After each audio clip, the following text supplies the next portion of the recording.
আসসালামু আলাইকুম, সবাইকে স্বাগত জানাচ্ছি আমাদের আজকের এফআরসি বাংলা লেকচার 8-এ। কেমন আছো তোমরা সবাই এবং আমাকে ঠিকমতো শোনা যাচ্ছে কিনা, দেখা যাচ্ছে কিনা একটু কমেন্ট করে জানাও, তাহলে আমি বুঝতে পারবো এবং শুরু করতে পারবো ইনশাআল্লাহ। যারা সালাম দিচ্ছ তোমাদেরকে সবাইকে একসাথে ওয়ালাইকুম আসসালাম।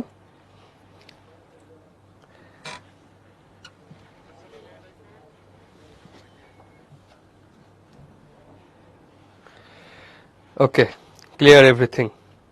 ঠিক আছে, অল ক্লিয়ার। তাহলে আমরা শুরু করতে পারি। আজকে আমরা কি কি পড়বো মেইনলি?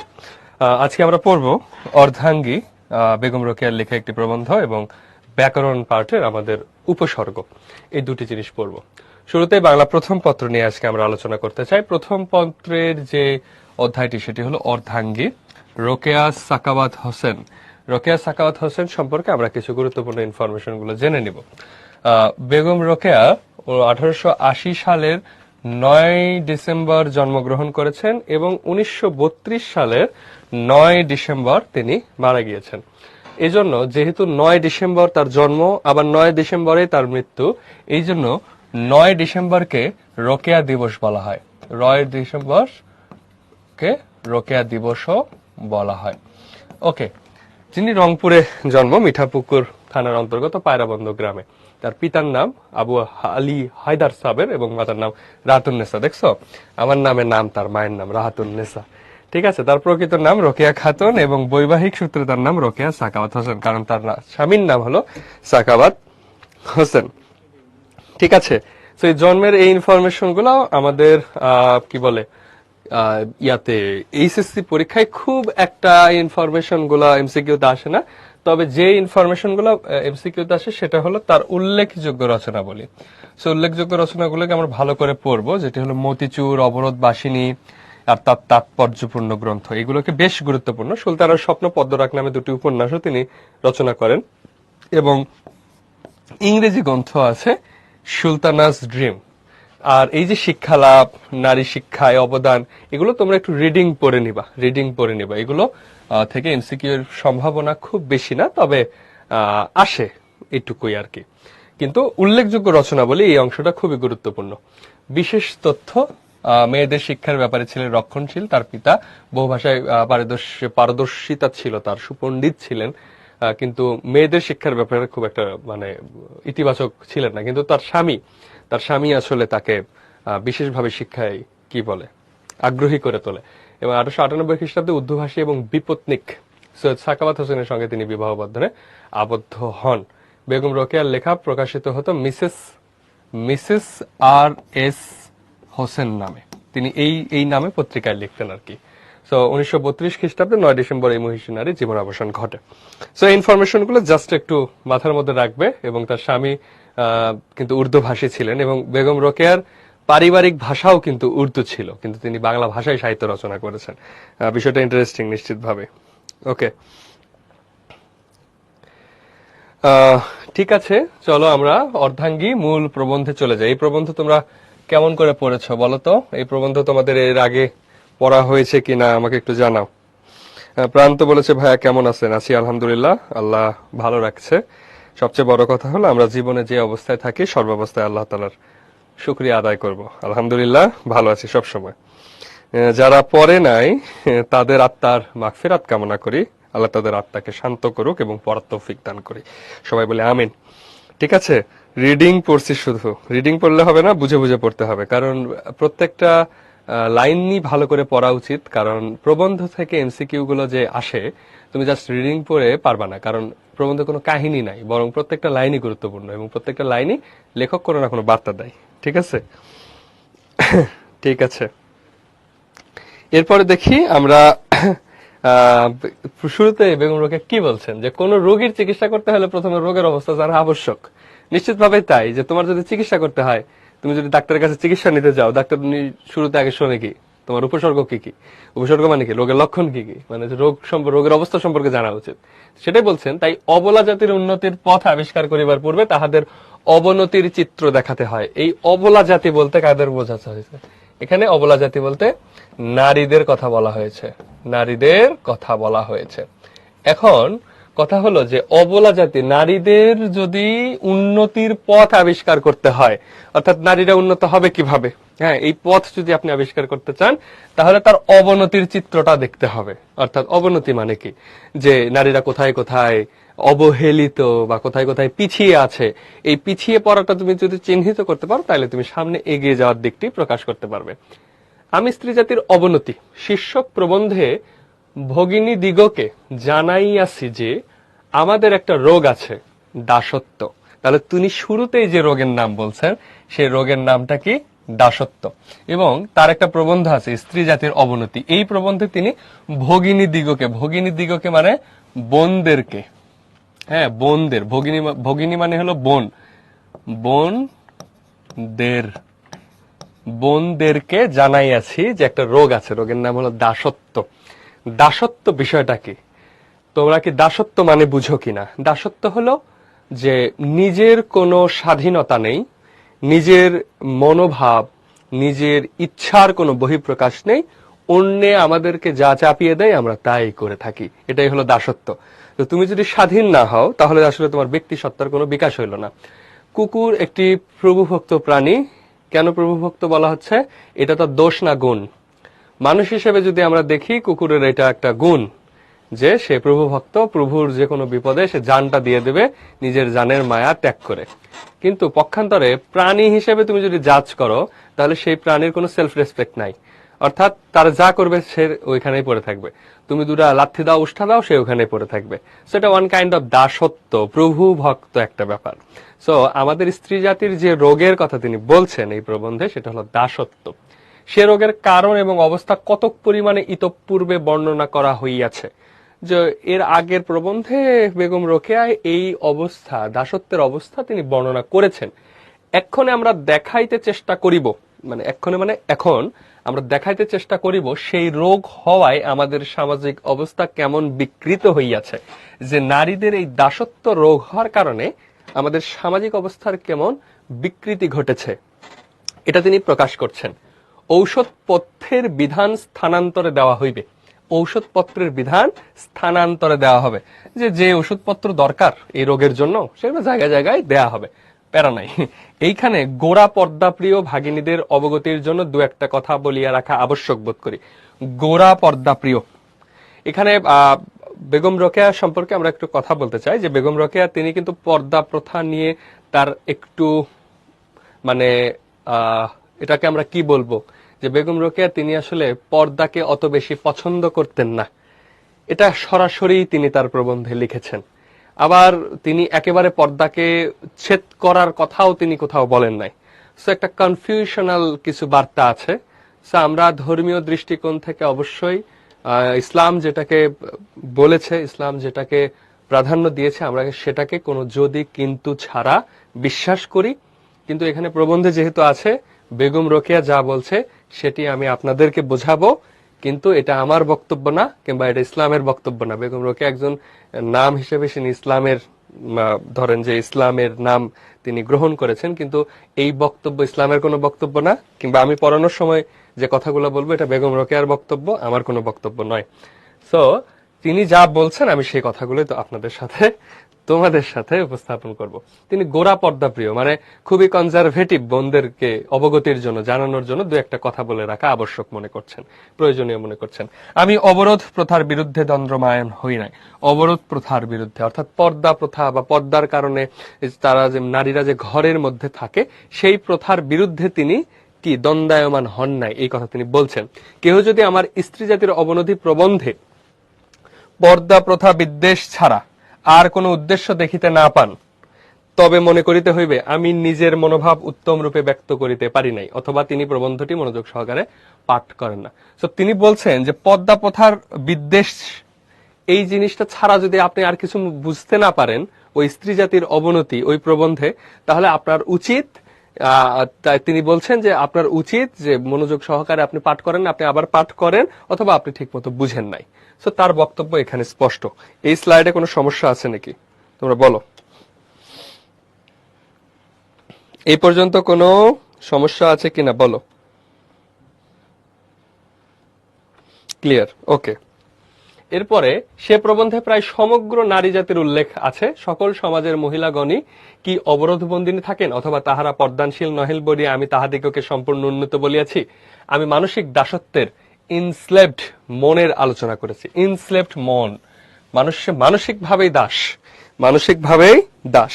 এই যে মানসিকভাবে দাস হওয়ার যে বিষয়টি, সেটি তার প্রবন্ধের মূল বিষয়। এবং বলছেন যে সমাজে, তিনি বলছেন যে সমাজের মহিলারা পর্দা করে না, আমি কি তাদেরকে খুব এক্সাজারেট করছি বা তাদেরকে আমি খুব প্রেইজ করছি, প্রশংসা করছি? ব্যাপারটা এমন না। তিনি বলছেন মানসিক দাসত্বের কথা। এখানে পর্দা নিয়ে তিনি কথা বলছেন না, তিনি বলছেন মানসিক দাসত্ব, এনস্লেভড মন, এনস্লেভড মাইন্ড। এখন বলছে কোন একটা নতুন কাজ করিতে গেলে সমাজ প্রথমত গোলযোগ উপস্থিত করে। কোন একটা কাজ করতে গেলে সমাজ কি করে? একটা গোলযোগ উপস্থিত করে, এবং পরে সেই নতুন চাল চলন সহিয়া লয়। তাহারই দৃষ্টান্ত স্বরূপ পার্সি মহিলাদের পরিবর্তিত অবস্থার উল্লেখ করিয়াছি। পূর্বে তাহারা ছত্র ব্যবহারে অধিকারী ছিলেন না, তারপর তাহাদের বাড়াবাড়িটা সীমা লঙ্ঘন করিয়াছে, তবু তো পৃথিবী ধ্বংস হয় নাই। এখন পার্সি মহিলাদের পর্দা মোচন হয়েছে সত্য, কিন্তু মানসিক দাসত্ব মোচন হয়েছে কি? অবশ্যই হয় নাই। আর ওই যে পর্দা ছাড়িয়েছেন, তাহা দ্বারা তাহাদের স্বকীয় বুদ্ধি বিবেচনার কোনো পরিচয় পাওয়া যায় না। এখানে বলছে পার্সি অর্থাৎ ফার্সি বা ফরাসি, ফরাসি না ফার্সি, পার্সি এখানে ইরানের যে মহিলাদের কথা বলা হচ্ছে, যে ইরানের বা পারস্যের ওই যে মহিলারা, তারা আসলে এই যে একটা আন্দোলন করে সংগ্রাম করে আসলে পর্দা থেকে বের হয়ে আসছে।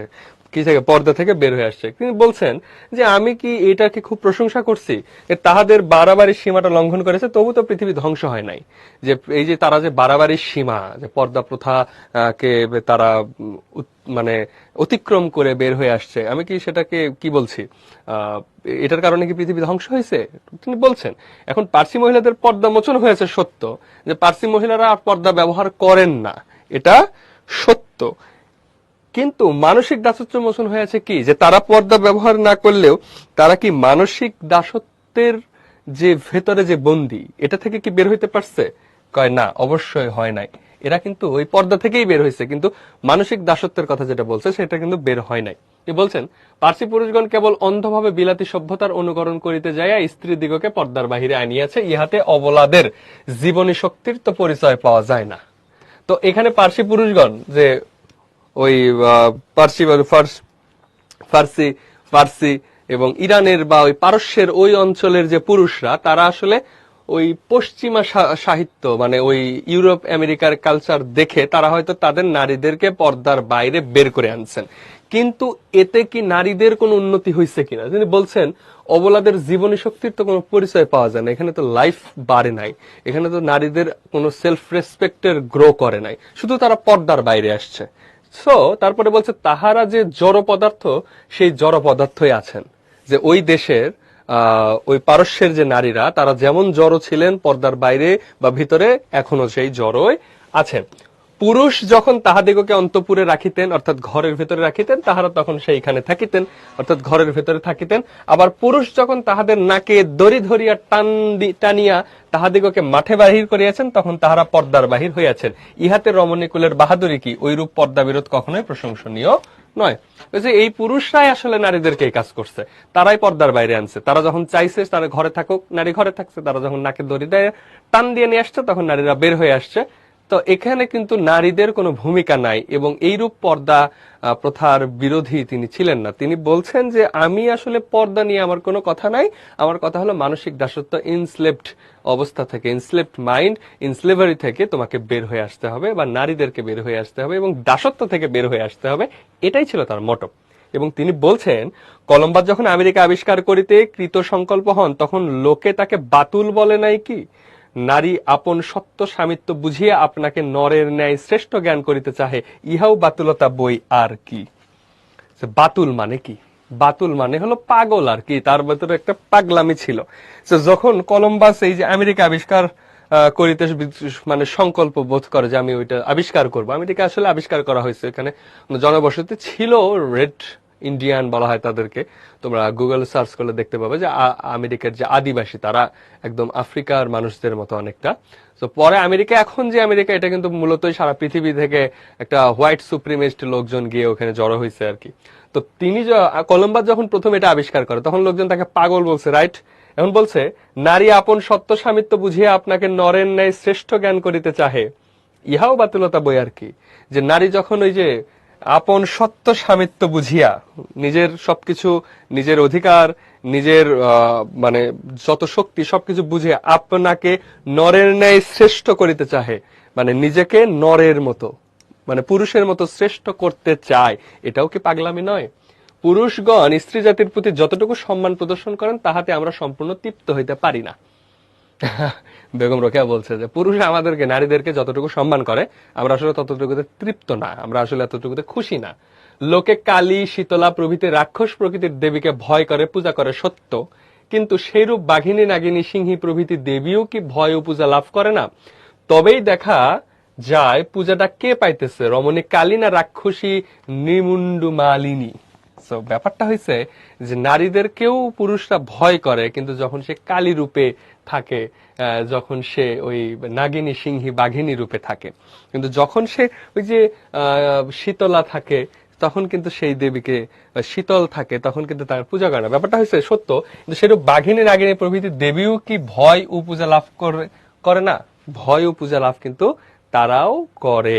অর্থাৎ যে এখানে নারীরাও নারীদেরকে পূজা করে, সো তারা আসলে সেই উচ্চতায় চলে গেছে। তবে দেখা যায় পূজাটা কে পাইতেছে, রমণী কালী না রাক্ষসী নিমুন্ডু মালিনী, মানে যার মাথা ন্যাড়া এক নারী, যার রাক্ষসী আর কি, কে পূজা পাইতেছে? তো ব্যাপারটা হয়েছে কিন্তু শক্তির পরিচয়, রাইট? এমন বলছে নারীকে শিক্ষা দেবার জন্য গুরু লোকে সীতা দেবীকে আদর্শ রূপে দেখাইয়া থাকেন। কাকে? নারীকে। নারীকে শিক্ষা দেবার জন্য, মানে একজন নারীকে শিক্ষা দেওয়ার জন্য কাকে আদর্শ মনে করেন? সীতা দেবীকে আদর্শ মনে করেন।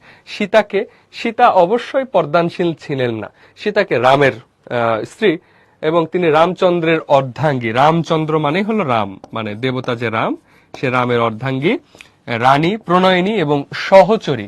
আর রামচন্দ্র প্রেমিক, ধার্মিক সবই, কিন্তু রাম সীতার প্রতি যে ব্যবহার করিয়াছে তাহাতে প্রকাশ পায় যে একটি পুতুলের সঙ্গে কোনো বালকের যে সম্বন্ধ, সীতার সঙ্গে রামের সম্বন্ধ ঠিক সেইরূপ। মানে বলতেছে রামকে একটা ধর্মে, হিন্দু ধর্মে মানে স্ট্যান্ডার্ড, সীতাকে স্ট্যান্ডার্ড হিসেবে প্রকাশ করা হয়, কিন্তু যদি আপনি ইতিহাস, পুরাণ বা মহাভারত পড়েন কিংবা রামায়ণ পড়েন, সেখানে আসলে সীতাকে কিভাবে প্রেজেন্ট করা হয়েছে? সীতাকে প্রেজেন্ট করা হয়েছে রামের পুতুল হিসাবে, প্রণয়িনী, তার সাথে সে তার স্ত্রী, সে রানী প্রণয়িনী, কিন্তু এখানে যুদ্ধে কিংবা তার সহচরী হিসেবে, কিংবা সহচরী বলতে সহযোদ্ধা হিসেবে কাঁধে কাঁধ মিলিয়ে কাজ করার মতো, কিংবা সব সিদ্ধান্তে একসাথে সিদ্ধান্ত নেওয়ার মতো ভূমিকায় কিন্তু তাকে দেখা যায়নি। ওকে,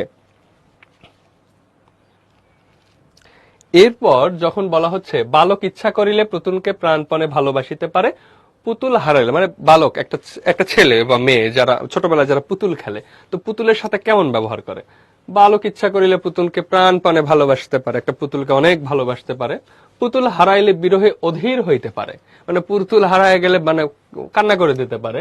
পুতুলের ভাবনায় অনিদ্রায় রজনী যাপন করিতে পারে, ওই পুতুলের ভাবনায় হয়তো রাত জেগে থাকতে পারে। পুতুলটা যে ব্যক্তি চুরি করিয়াছিল তাহার প্রতি খড়গ হস্ত হইতে পারে। এরা দেখো রামের সীতাকে যখন চুরি মানে অপহরণ করে নিয়ে যায় রাবণ, তখন কিন্তু রাম যুদ্ধ ঘোষণা করে যে খড়গ হস্ত হইতে পারে। হারানো পিতুল ফিরিয়া পাইলে আহ্লাদে আটখানা হইতে পারে, যে ফিরে পাইলে খুশি হয়ে যেতে পারে। আবার বিনা কারণে রাগ করিয়া পুতুলটা কাদায় ফেলিয়া দিতে পারে। যে আবার কোনো কারণ ছাড়া পুতুলের উপর রাগ করে, পুতুলের তো কোনো কিছু নাই, পুতুল যা বলবে এটা কি কোনো মানে পুতুলকে কিছু বলতে পারে না? বলতে পারে না, তাকে কাদায় ফেলে দিতে পারে। কিন্তু পুতুল বালকের কিছুই করিতে পারে না, ওই পুতুল বালকের কিচ্ছু করতে পারে না, কারণ হস্তপদ থাকা সত্ত্বেও পুত্তলিকা অচেতন পদার্থ। যে পুতুলেরও তো হাত পা আছে, কিন্তু সে অচেতন, জড় পদার্থ। বালক তাহার পুতুল স্বেচ্ছায় অনলে উৎসর্গ করিতে পারে। বালক ইচ্ছা করলে সেই পুতুলকে আগুনে ফেলে দিতে পারে। পুড়িয়া গেলে দেখিয়া ভূমে লুটাইয়া ধুলি ধূসরিত হইয়া উচ্চ স্বরে কাঁদিতে পারে। আবার সেই পুতুলটা যদি আগুনে ফেলে দেওয়ার পর যদি পুড়ে যায়, এই বালক আবার মনের দুঃখে কাঁদতেও পারে। সো বালকের সাথে পুতুলের সম্পর্ক কি? নিতান্তই ছেলে মানুষই। তো রামের সাথে সীতার সম্পর্কও ঠিক অনেকটা ছেলে মানুষই। সেখানে হয়তো তার ভালোবাসা আছে, তাকে যখন অপহরণ করা হয়েছে সে যুদ্ধ ঘোষণা করছে, কিন্তু রামের সাথে সীতার যে সম্পর্ক সেটা নিতান্তই পুতুল পুতুল খেলার যে সম্পর্ক, ব্যাপারটা এমন। ওকে, এই পর্যন্ত কি বুঝছো?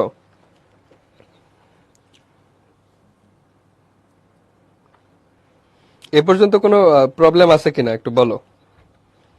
এবার যদি ক্লিয়ার কিনা জানাও, দেন আমরা সামনে আগাবো। ওকে, ক্লিয়ার। ঠিক আছে, রাম সীতার কাহিনীটা একটু বলেন। রাম হলো আহ, রামের স্ত্রী হলো সীতা, এবং সীতার সাথে তার মানে ভালো সম্পর্ক। সীতাকে রাবণ যদি অপহরণ করে নিয়ে যাওয়ার পর যে যুদ্ধ হয়েছে, সেটাই মূলত রামায়ণের যুদ্ধ, রাম রাবণের যুদ্ধ। আপনারা বিভীষণের প্রতি মেঘনাদ যদি পড়ে থাকেন, তাহলে সেখানে দেখবেন এই বিষয়গুলো। ওকে, আমরা রাম রাবণের কিচ্ছার মধ্যে না যাই। রামচন্দ্র স্বামিত্বের 16 আনা পরিচয় দিয়েছেন। রামচন্দ্র যে স্বামী, সেই 16 আনা পরিচয় দিয়েছেন। আর সীতা কেবল প্রভু রামের সহিত বনযাত্রার ইচ্ছা প্রকাশ করিয়া দেখাইছেন যে তাহারও ইচ্ছা প্রকাশের শক্তি আছে।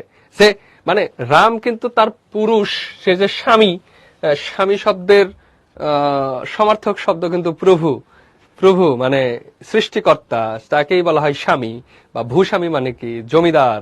স্বামী শব্দের অর্থ হলো মালিক। তো স্ত্রীকে, স্ত্রী যখন তার হাজবেন্ডকে স্বামী বলে, এর স্বামী মানে হলো মালিক। হে মালিক, তো ওই যে হা মালিক একটা মিমস আছে না, সো মালিক হইলো ব্যাপারটা এমন। সো রাম তার স্বামিত্বের, তার পুরুষত্বের সর্বোচ্চ পরিচয় দিয়েছেন। আর সীতা কেবল প্রভু রামের সহিত বনযাত্রা ইচ্ছা প্রকাশ করিয়া দেখাইছেন যে তাহারও ইচ্ছা প্রকাশের শক্তি আছে। যেখানে সীতার কি আছে, জাস্ট তার সাথে যাইতে চায়, এইটুকু ইচ্ছা আছে। রাম বেচারা অবোধ বালক, সীতার অনুভব শক্তি আছে, ইহা তিনি বুঝিতে চাহেন নাই। কেননা বুঝিয়া কার্য করিতে গেলে স্বামিত্বটা পূর্ণমাত্রায় খাটানো যাইত না। তবে স্ত্রীর কথা শুনলে রামের যে স্বামিত্ব, সেটা আসলে পূর্ণরূপে খাটানো যাইত না। সীতার অমন পবিত্র হৃদয়খানি অবিশ্বাসের পদাঘাতে দলিত ও চূর্ণ করিতে পারা যাইত না। তো সীতার কি অমন পবিত্র হৃদয়খানি অবিশ্বাসের পদাঘাতে দলিত ও চূর্ণ করিতে পারা যাইত না। তো সীতাকে সে কষ্ট দিতে পারতো না, বা এই টাইপের যে স্বামিত্বের যে জায়গাটায়, সেই জায়গাটায় সে ভাগ বসাতে চায় না, অর্থাৎ তার কারো কোনো অপিনিয়ন নেয় নাই, বরং সে ইচ্ছা করছে, সেই ইচ্ছাটা পূরণ করার চেষ্টা করছে আর কি, এইটুকুই। আচ্ছা, দেশকালের নিয়ম অনুসারে কবির ভাষায় সুর মিলাইয়া না হয় মানিয়া লই যে আমরা স্বামীর দাসী নই, অর্ধাঙ্গিনী। অর্ধাঙ্গী মানে কি? অর্ধাঙ্গী মানে কি বলে, অর্ধেক অঙ্গ তার, ঠিক আছে। এখন খেয়াল করো যে এখানে বলছে যে দেশকালের নিয়ম অনুসারে কবির ভাষায় সুর সুর মিলাইয়া মানিয়া লই যে আমরা স্বামীর দাসী নই, অর্ধাঙ্গিনী। তিনি এটা মেনে নিচ্ছেন যে যদি আমরা মেনে নেই এমন, তাহলে কি হবে? আমরা তাহাদের গৃহে গৃহিণী, মরণে অনুগামিনী, সুখ দুঃখে সমভাগিনী, ছায়াতুল্য সহচরী ইত্যাদি। তো আমরা তারা কি মরণে, না হয় অন্তত তাহাদের চাকুরি উপলক্ষে যথাযথা অনুগামিনী। তার মানে মরণে অনুগামিনী, সুখ দুঃখে সমভাগিনী, ছায়াতুল্য সহচারী। অর্থাৎ পুরুষের এক সময় সতীদাহ প্রথা ছিল, অর্থাৎ পুরুষ মারা গেলে স্ত্রীকে তার সাথে পোড়ানো হতো। তো সেটা বলছে যে মরে গেলেও তাকে স্ত্রীকে সাথে নিয়ে যায়। আবার বলতেছে চাকরি উপলক্ষে ট্রান্সফার হয়ে গেলে সেখানে স্ত্রীকে সাথে নিয়ে যায়। আবার বলছে সুখ দুঃখ ভাগ করে নেয়। ধরো স্বামীর বেতন বন্ধ হয়ে গেছে, টাকা পয়সা নাই, স্ত্রীও তো না খেয়েই থাকবে, সুখ দুঃখ ভাগ করে। আবার স্বামী অনেক বোনাস পাইছে, সে তাকে নিয়ে থাইল্যান্ড সিঙ্গাপুর চলে যাবে, সুখও ভাগ করতেছে, দুঃখও ভাগ করতেছে। ছায়াতুল্য সহচারী, সবসময় তার হাতে কাছে থাকতেছে, তার সেবা করতেছে, ছায়ার মতো সহচারী হয়ে থাকতেছে। কিন্তু কলিযুগে আমাদের ন্যায় অর্ধাঙ্গী লইয়া পুরুষগণ কিরূপ বিকলাঙ্গ হয়েছেন, তাহা কি কেহ একটু চিন্তা করিয়া দেখিয়াছেন? যে ঠিক আছে, এগুলা ঠিক, কিন্তু এই যে কলিযুগে, কলিযুগ মানে হলো আধুনিক যুগ, এই সময়টায় যে পুরুষগণ আমাদেরকে, আমাদের মতো নারীদেরকে নিয়ে তিনি আসলে নারী জাতির সমালোচনাই করতেছেন। পুরুষরা নারীকে কি ভাবতেছে এটা তার ইস্যু না, কিংবা পর্দার ভিতরে আছে না, এটাই ইস্যু না। তিনি বলতেছেন নারীরা আসলে কি এমন আছে, নারীদের আসলে কোন অবস্থা, সেটা তিনি প্রকাশ করছেন। তিনি বলছেন যে পুরুষ আমাদের মতো অর্ধাঙ্গ লইয়া কিরূপ বিকলাঙ্গ হইয়াছেন, আর কেহ কি একটু চিন্তা চক্ষে দেখিয়াছেন কিনা? ধরো অর্ধাঙ্গী, তুমি যদি এই শরীরের বডির পার্টটাকে ভাগ করে ফেলো, এটা ডান দিক, এটা বাম দিক, হ্যাঁ বাম দিক, তো যদি বাম দিকে এরকম ভাগ করে ফেলো, তাহলে তুমি এক হাত যদি তোমার লম্বা হয়, আরেক হাত যদি খাটো হয়, নারী। আবার যদি তুমি একভাবে চিন্তা করো, তুমি যদি ব্যবসার চিন্তা করতেছো, বিশাল বিশাল মেগা মেগা প্রজেক্ট চিন্তা করতেছো, আর স্ত্রী কি করতেছে? কিছুই করতেছে না, সে তোমার সংসারে চিন্তা করতেছে। তো একই বডিতে, একই অঙ্গের যদি অর্ধেক অংশ অনেক ভালো চিন্তা করে, আরেক অংশ যদি ছোট চিন্তা করে, তাহলে কিন্তু ব্যালেন্স হবে না।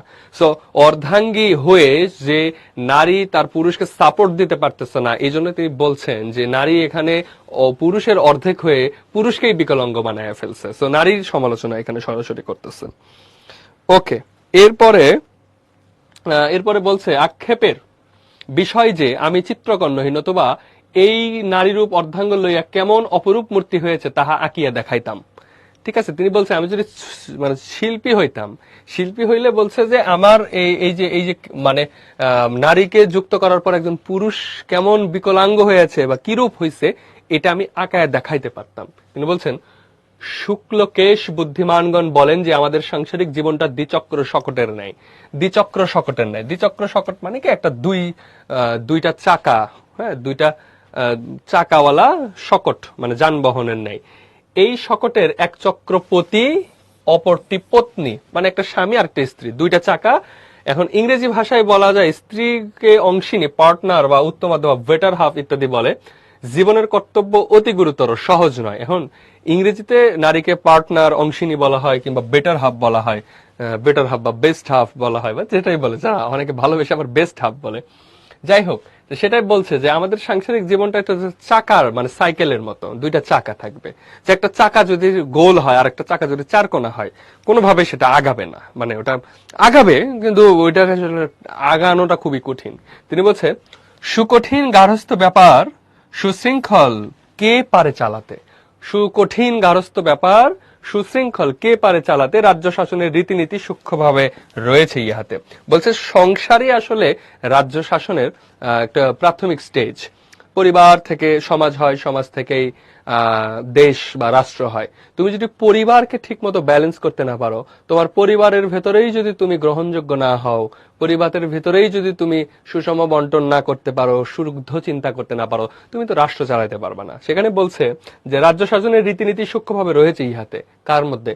পরিবারের মধ্যে। সুকঠিন গার্হস্থ্য ব্যাপার, তুমি যদি সংসার, নিজের গার্হস্থ্য যদি ঠিক মতো চালাইতে না পারো, সুকঠিন রাষ্ট্র কিভাবে চালাবে? এবং তুমি মনে রাখবে যে রাজ্য শাসনের রীতিনীতি সূক্ষ্মভাবে হয়েছে। রাজ্য শাসনের যে রীতি এই সংসারের মধ্যে, এই গার্হস্থ্যের মধ্যেই সেই রীতিনীতি আছে। চাকা ছোট বড় হলে হয় না। চাকা ছোট বড় হলেও চলে, কিন্তু চাকা একটা ত্রিভুজাকৃতির আর একটা যদি গোল হয় তাইলে আর চলে না। ওকে, বোধ হয় এই গার্হস্থ্য ব্যাপারটাকে মস্তক রূপ কল্পনা করিয়া শাস্ত্রকারগণ পতি এবং পত্নীকে তাহার অঙ্গস্বরূপ বলিয়াছেন। তবে দেখা যাও বর্তমান যুগে সমাজের মূর্তিটা কেমন। তিনি বলতেছেন বর্তমান যুগে সমাজের মূর্তিটা কেমন। শাস্ত্রকারগণ এই জন্য তাকে অঙ্গরূপে বলেছেন। এখন বলছে মনে করুন কোন স্থানে পূর্ব দিকে একটা বৃহৎ দর্পণ আছে। পূর্ব দিকে দেখো, আমরা একটু যদি ম্যাপ আঁকাই, এখানে উত্তর যদি হয়, উত্তর, হ্যাঁ, উত্তরের পর দক্ষিণ,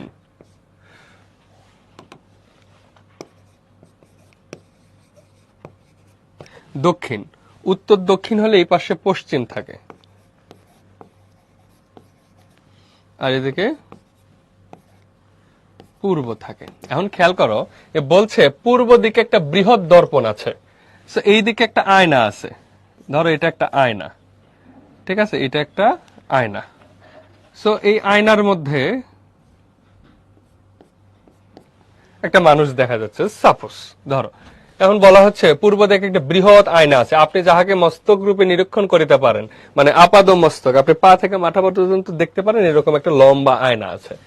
আপনার দক্ষিণ ভাগ পুরুষ এবং বামাঙ্গ স্ত্রী এই দর্পণের সম্মুখে দাঁড়াইয়া দেখুন।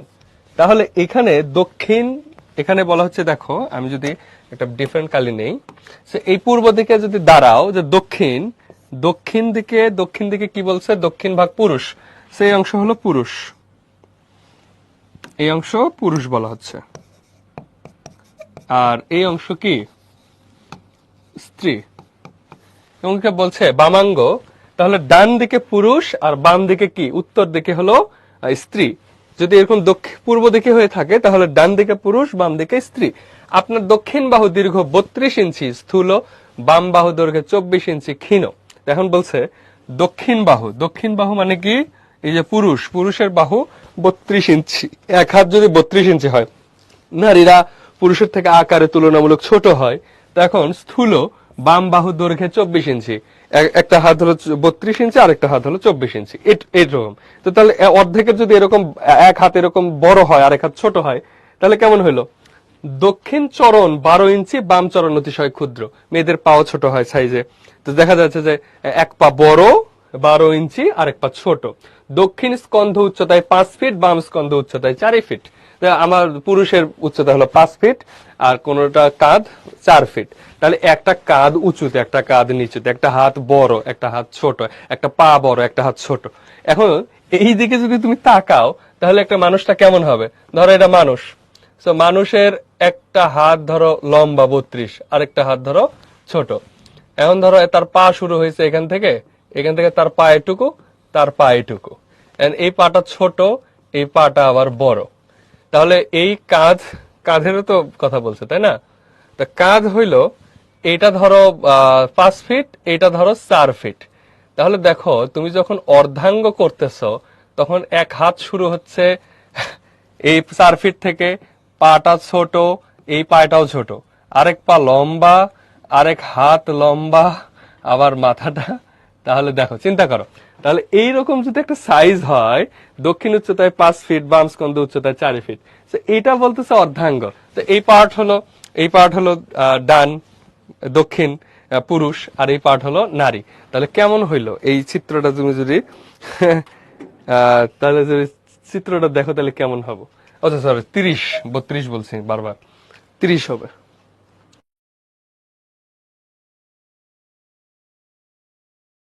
এই পর্যন্ত বুঝছো?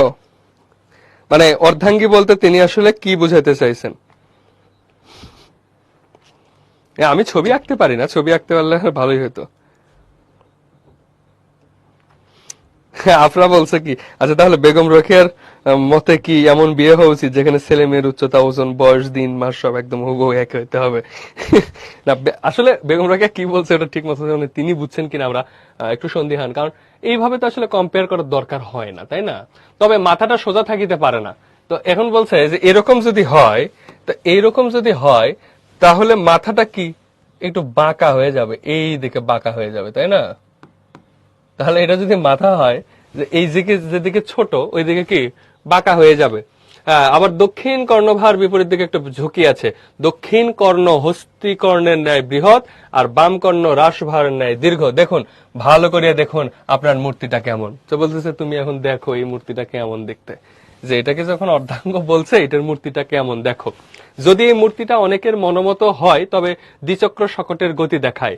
যে শকটের একটি চক্র বড় পতি, অন্য চক্রে ছোট হয়, সে শকট অতি দূর অগ্রসর হইতে পারে না। তো ব্যাপারটা আসলে এটা ঠিক কিনা বিজ্ঞান যদি আমরা দেখি গবেষণা করে, যে একটা চাকা ধরো বড়, একটা চাকা ধরো এখানে ছোট। সো আমরা প্রথম যে সাইকেল দেখেছি, মানে পৃথিবীর ইতিহাসের যে প্রথম সাইকেল, সে প্রথম সাইকেলের সিটটা ছিল এই বড় চাকার উপরে, এখানেই সিটটা ছিল। এখানে যে হ্যান্ডেল আছে এবং এইখান থেকেই এখানে একটা সিট ছিল এবং এইখান থেকে চাকাটা যুক্ত ছিল। তো যদি এরকম হয়ে থাকে সেটা তো চলতেই পারে, বেশি দূর কেন, অনেক দূর যাইতে পারবে। এবং আমরা যদি ট্রাক্টরও দেখি, ট্রাক্টরের সামনের চাকা ছোট, পেছনের চাকাটা তো অনেক বড়। সো ট্রাক্টরের কথা যদি আমি আমি আসলে সমালোচনা করতেছি না, আমি আসলে আমার কথাটা বলতেছি। ধরো যে এটা ট্রাক্টর, তাই না? এটা যদি ট্রাক্টর যদি ধরি আমরা, এটা যদি ট্রাক্টর যদি আমরা ধরি তাহলে কেমন হইতে পারে, তাই না? তো ট্রাক্টরের তো একটা চাকা ছোট, একটা চাকা বড়, রাইট? সো একটা চাকা ছোট বড় হইলে তো খুব একটা সমস্যা হওয়ার কথা না। আবার যদি সে এবার এইটা বলছে যে একটা একদিকে ছোট একদিকে বড়, ওনার উদাহরণগুলা হয়তো তিনি বুঝাইতে চাইছেন যে স্বামী স্ত্রীর ভেতরে বা নারী পুরুষের ভেতরে যদি একটা মানে খুব বেশি ডিফারেন্ট থাকে তাহলে আসলে সংসার ঠিক মতো চলে না। আবার ব্যাপারটা কি তাই কিনা সেগুলো আমরা একটু দেখি। যে এখানে উনি যা বলছেন সেগুলো আমরা পরীক্ষার খাতায় লিখবো, কিন্তু আমি পড়ানোর সময় বা বলার সময় সেটা বলতেছি আর কি। তো তিনি বলছেন যে যে শকট অতি দূর অগ্রসর হইতে পারে না, মানে চাকা ছোট বড় হইলে। কিন্তু আসলে চাকা ছোট বড় হইলে দূর যাইতে পারে, কিন্তু যদি পেছনের দুইটা চাকার একটা চাকা ছোট একটা চাকা বড় হয় তাইলে আর যাইতে পারে না, ওখানে ঘুরতে থাকবে। ওকে, ফিজিক্স তো তাই বলে। সে কেবল একই স্থানে ঘুরিতে থাকিবে, একই স্থানে একটা জায়গায় ঘুরতে থাকবে। তাই ভারতবাসী উন্নতির পথে অগ্রসর হইতে পারিতেছে না। সো তিনি আসলে দ্বিচক্র শকটের কথা বলেন নাই, সাইকেলের কথা বলেন নাই। এখন বলা হচ্ছে যে দেখো, গরুর গাড়ির যদি পেছনে, গরুর গাড়ির চাকায় থাকে দুইটা, একটা চাকা যদি এখানে বড় থাকে আর একটা চাকা যদি ছোট থাকে, তাহলে এই গরুর গাড়ি কিন্তু আর আগাবে না, ঠিক আছে? গরুর গাড়ি এইখানেই ঘুরতে থাকবে। সো তিনি হয়তো বা গরুর গাড়ি বা দ্বিচক্র শকট বলতে গরুর গাড়ি বুঝাইছেন, সাইকেল কিংবা ট্রাক্টরের উদাহরণ দিয়ে আমরা বুঝবো না, আমরা বুঝবো গরুর গাড়ি। তো গরুর গাড়ির চাকায় থাকে দুইটা, তো দুই চাকার ভিতরে যদি একটা ছোট একটা বড় থাকে তাহলে আসলে ওখানে ঘুরতে থাকবে, তো তাহলে আর সংসার চলবে না। এখন বলতেছে সমাজের বিধি ব্যবস্থা আমাদিগকে তাহাদের অবস্থা হইতে সম্পূর্ণ পৃথক রাখিয়াছে, ইহাতে সুখ দুঃখ এক প্রকার, আমাদের সুখ দুঃখ অন্য প্রকার। স্থলে বাবু রবীন্দ্রনাথ ঠাকুরের নবদম্পতির প্রেমালাপ কবিতার দু চারিটি ছত্র উদ্ধৃত করিতে বাধ্রিত হইলাম। তো বলতেছেন যে আমাদের সমাজের বিধি ব্যবস্থা সম্পূর্ণ পৃথক রাখিয়াছে, তাহাদের সুখ দুঃখ এক প্রকার, আমাদের সুখ দুঃখ আরেক প্রকার।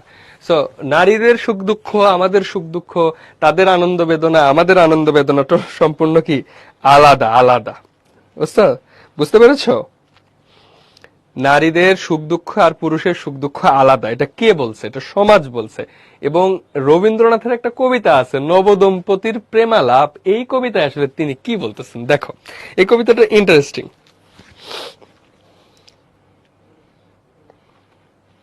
ওকে, তিনি দ্বিচক্র বলতে কিন্তু সাইকেল বুঝান নাই, তিনি দ্বিচক্র বলতে ঠেলা গাড়ি বুঝাইছেন, গরুর গাড়ি ঠেলা গাড়ি যেরকম আর কি। ওকে, এরপর দেখো রবীন্দ্রনাথের একটা কবিতা। রবীন্দ্রনাথের কোন কবিতা? নবদম্পতির প্রেমালাপ। বলছে, বর কেন সখী কোণে কাঁদিছ বসিয়া।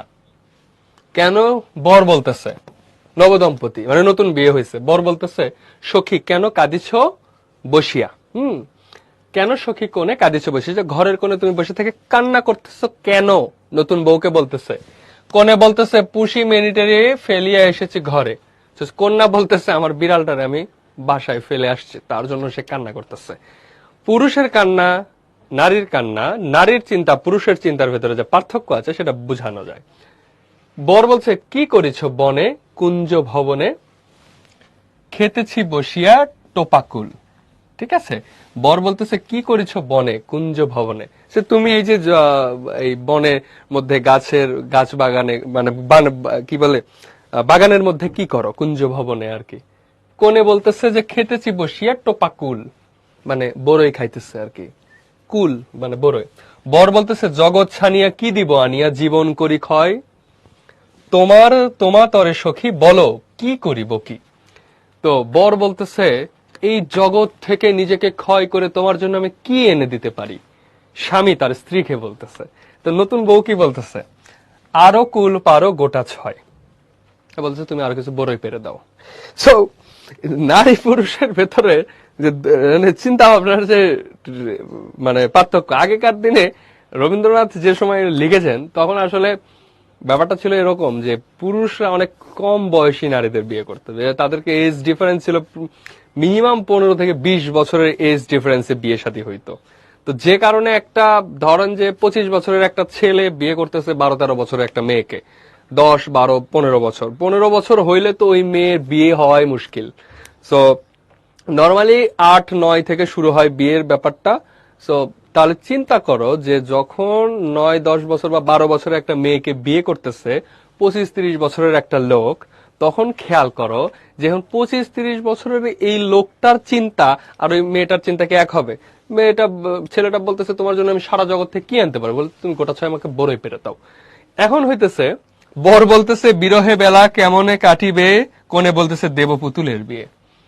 তো বর বলতেছে তোমার এই মন খারাপ কেমনে শেষ হবে বলো, তো বলছে আমি পুতুলের বিয়ে দেব। তো একটা হলো ছেলে মানুষই, ছোট মেয়ে, সে তার চিন্তা আলাদা, আর ওইদিকে পুরুষ সে বড় বড় চিন্তা করতেছে। সো দুইজনের চিন্তার ভারসাম্য নাই। লামিয়া বলতেছে আমি হলে বলতাম শপিং করে দাও। গুড। রোকেয়া এসব বেঁচে থাকলে এই প্রবন্ধ উইথড্র করে নিত, তাই না? হ্যাঁ, উনি আসলে এটা জানে না তো। ওকে বাচ্চা, তাহলে কোনে কত ছোট্ট একটা বাচ্চার, বর কিন্তু ম্যাচিওর ছিল। তো এই যে সুতরাং দেখা যায় কন্যাকে এরূপ শিক্ষা দেওয়া হয় না যাহাতে সে স্বামীর ছায়াতুল্য সহচরী হইতে পারে। প্রভুদের বিদ্যার গতির সীমানায় স্ত্রীদের বিদ্যার দৌড় সচরাচর বোধোদয় পর্যন্ত। বোধোদয় হলো ওই যে বর্ণমালা শেখার একটা বই আর কি, ছোট্ট একটা বই যেগুলো স্বরে ও স্বরে আর রস্বই দীর্ঘ এগুলো শেখানো হয়। তো এখন বলতেছে যে স্বামীরা আসলে অনেক দূর চিন্তা করতে পারে, স্ত্রীর সর্বোচ্চ শিক্ষা ওই বোধোদয় পর্যন্ত। এখনকার নারীরা তাও শিক্ষিত। আজ থেকে 100 বছর আগে তুমি তোমার নানি কিংবা তার মাকে, তার মায়ের যদি খবর নাও শুনতে পারবা যে তোমার নানির নানি তারা শিক্ষিত ছিল না। তো বেগম রোকেয়া তো সেই নানির নানি টাইপের লোকজন। 1880 সালে যার জন্ম, সো এটা 2026 সাল, সো অনেক পার্থক্য। সো নানিরে জিজ্ঞেস করে দেখো সেই সময় কি অবস্থা ছিল। তো নারীরা কোনো শিক্ষার ভেতরেই ছিল না, আর পুরুষরা সমাজ সংসার সবকিছু সামলাইতো। এই জন্য আসলে ব্যালেন্সটা হয় নাই। তো এখন এসে অবশ্যই এইসব প্রবন্ধ অনেকটা প্রাসঙ্গিকতা হারাইছে, কারণ এখন যুগ বদলে গেছে, তাই না? স্বামী যখন পৃথিবী হইতে সূর্য নক্ষত্রের দূরত্ব মাপেন, স্ত্রী তখন বালিশের ওয়ারের দৈর্ঘ্য প্রস্থ মাপেন। এটাই হলো পার্থক্য। এখানে দেখো বেসিক পার্থক্য। ওখানে স্ত্রী বয়স কম, তার শিক্ষা দীক্ষা কম, সে সর্বোচ্চ একটা সরিয়া ক খ পর্যন্ত শিখছে, বর্ণমালাগুলো শিখছে, এর বাইরে আর কিছু শিখেনি। তো পুরুষ কি করতেছে? পুরুষ যখন, স্বামী যখন পৃথিবী হইতে নক্ষত্রের দূরত্ব মাপতেছেন, পৃথিবী হইতে সূর্য কত দূরে আছে, মঙ্গল গ্রহ কত দূরে আছে সেটা মাপতেছেন, বউ কি করতেছে? বালিশের ওয়ারের দৈর্ঘ্য মাপতেছেন, যে এই বালিশটার জন্য কত বড় একটা পর্দা বানাবো, জানালার পর্দাটা কেমন হবে, বিছানার চাদরটায় কি ফুল তুলবো, ঘরের মধ্যে পাপোশটা এখানে কি রং দিলে ভালো লাগে, বিছানার চাদরটা আরেকটা নিতে হবে, তাই না? তো এই যে চিন্তা ভাবনার যে বিষয়টা, এই চিন্তা ভাবনার বিষয়টার ভিতরে বিশেষ পার্থক্য। স্বামী যখন কল্পনার সাহায্যে সুদূর আকাশের গ্রহ নক্ষত্রমালা বেষ্টিত সৌরজগতে বিচরণ করেন, বায়ুমণ্ডলের ঘনফল তুলাদণ্ডে ওজন করেন এবং ধূমকেতুর গতি নির্ণয় করেন, স্ত্রী তখন রন্ধনশালায় বিরোচন করেন। যে পুরুষ সারা নক্ষত্র গ্রহ নক্ষত্র নিয়ে ভাবতেছে, স্ত্রী তখন কি করছে? রান্নাঘরে রান্না করতেছে। চাউল ডাউল ওজন করেন এবং রাঁধুনির গতি নির্ণয় করেন, যে চাল ডাল ওজন করতেছে এবং তার বাড়িতে যে কাজের লোক আছে সে কি করবে সেটা ঠিক করে দিতেছে। বলি জ্যোতির্বিদ্যা মহাশয়, আপনার পাশে আপনার সহধর্মিনী কই? তো পুরুষকে বলতেছে আপনার পাশে আপনার সহধর্মিনী বউ কই? বোধ হয় গৃহিণী যদি আপনার সঙ্গে সূর্যমণ্ডলে যান, তবে তথায় পৌঁছিবার পূর্বেই পথিমধ্যে উত্তাপে বাষ্পীভূত হয়ে যাইবেন, তবে সেখানে গৃহিণীর না লইয়া যাওয়ায় ভালো। সে এখন বলতেছে যে যদি আপনার সঙ্গে সূর্যমণ্ডলে যান, তবে তথায় পৌঁছিবার বহু পূর্বে উত্তাপে বাষ্পীভূত হয়ে যাবেন, যে সূর্যের কাছে গেলে এর আগে আপনি বাষ্পীভূত ছাই হয়ে যাবেন। অনেকে বলেন স্ত্রীলোকদের উচ্চ শিক্ষার প্রয়োজন নাই, মেয়েরা চর্বচস্য রাঁধিতে পারে, বিবিধ প্রকার সেলাই করিতে পারে, দু চারিখানা উপন্যাস পাঠ করিতে পারে, ইহাই যথেষ্ট। যে একটা মেয়ের অত বড় লেখাপড়ার শিক্ষা নাই, ভালো মন্দ কিছু রান্না করতে পারে, বিবিধ প্রকারের সেলাই করতে পারে, হাতে ক্রুশের কাজ করতে পারে, জামা সেলাই করতে পারে, কাঁথা সেলাই করতে পারে, আর দুই চারটা উপন্যাস এমনি রিডিং পড়তে পারে, এই যথেষ্ট। এটাই হলো এক সময়ের, ওই যে 1880 সালের যিনি জন্মাইছেন সেই সময়ের বাস্তবতার গল্প। আচ্ছা,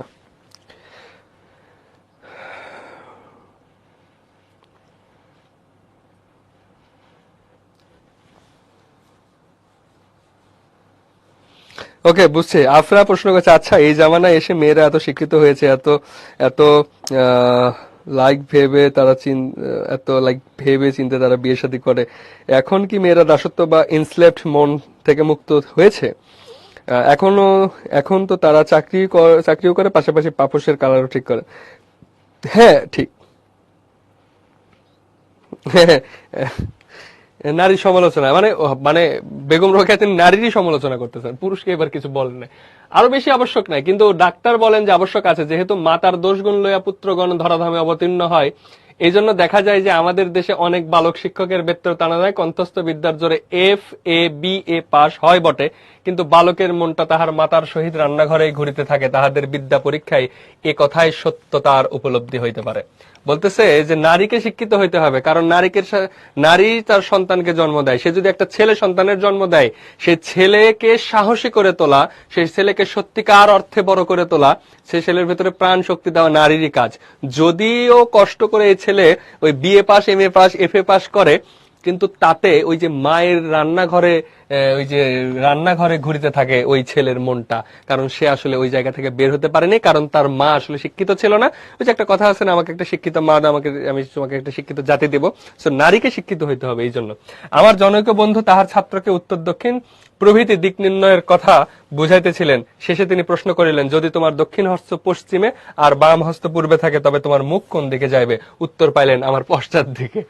আচ্ছা, ব্যাপার হয়েছে যে সে সে সে আসলে মানে দিক নির্ণয় করতেও পারেন না, কারণ তাদের চিন্তার ভেতরে এই ইমাজিনেশনের ভেতরে এই জিনিসগুলা থাকে না। যে বুঝতে পারছো, যে দক্ষিণ হস্ত মানে বাম হাত পশ্চিমে থাকে আর ডান হাত পূর্বে থাকে, তবে মুখ কোন দিকে থাকবে? উত্তর পাইলেন কোন দিকে? আমার পশ্চাৎ দিকে, অর্থাৎ শিক্ষক যেদিকে আছে তার পেছনের দিকে। যাহারা কন্যার ব্যায়াম করা আবশ্যক মনে করেন, তাহারা দৌহিত্র থেকে হৃষ্টপুত্র পাহল ওয়ান দেখিতে চাহেন কিনা। তো কন্যার যদি ব্যায়াম করা আবশ্যক মনে করেন, যে একটা নারীকে ব্যায়াম করতে হবে, কি ধরনের ব্যায়াম?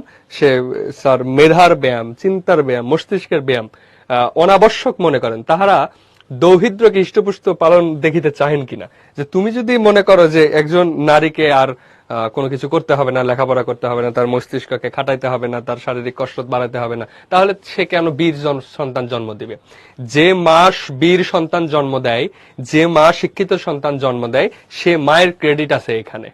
ঠিক আছে, তুমি চিন্তা করে দেখো, তোমার স্কুলের যে বন্ধুরা তুলনামূলক কম পড়াশোনা করে বা ফাঁকিবাজ, তাদের মায়েদের দিকে তুমি খেয়াল করবা, তাদের মায়েরাও আসলে এককালে ওই টাইপের, মানে তাদের চিন্তা আসলে ওই টাইপের। যারা আসলে অনেক বেশি লেখাপড়া করে, তাদের মায়েদের জন্যই তারা অনেক বেশি লেখাপড়া করে। কিংবা আমি ছোটবেলায় যেভাবে স্কুলে গেছি, স্কুলে কিভাবে আমার চলতে হবে, স্কুল থেকে এসে বাসায় কিভাবে থাকতে হবে, পড়াশোনা কিভাবে করতে হবে। আমার বাবা তো সারাদিন অফিসে অফিসে স্কুলে থাকেন, আমার বাবা চাকরি করেন, কিন্তু সারাক্ষণ আমি মায়ের সাথে ঘেঁষাঘেঁষি করে থাকি, ওই মায়ের পিছে পিছে ঘুরে থাকি, তার আঁচল ধরে ঘুরে বেড়ায়, তার সাথে সাথে রান্নাঘরে যাই, মানে স্কুল থেকে ফেরার পর থেকে মায়ের সাথে সাথে হয় খেলার মাঠে, না হলে মায়ের কাছে থাকি। তো মা তো সেই সময় আমাকে গ্রুমিং করছে, সেই সময় আমাকে শিক্ষা দিচ্ছে। তো আমি যদি হৃষ্টপুষ্ট পালোয়ান হইতে চাই, তাহলে আমার জন্য তো মায়েরও কিছু অবদান আছে। সেটাই বলছে যে তাহাদের দৌহিত্র ঘুষিটা খাইয়া থাপড়াটা মারিতে পারে, এরূপ ইচ্ছা করেন কিনা। যে আপনার নাতি, মানে বলতেছে আপনার দৌহিত্র, এখানে বলছে যে আপনার নাতি যদি ঘুষি খেয়ে থাপ্পড়টাও যদি না মারতে পারে, তাহলে কেমন হইলো?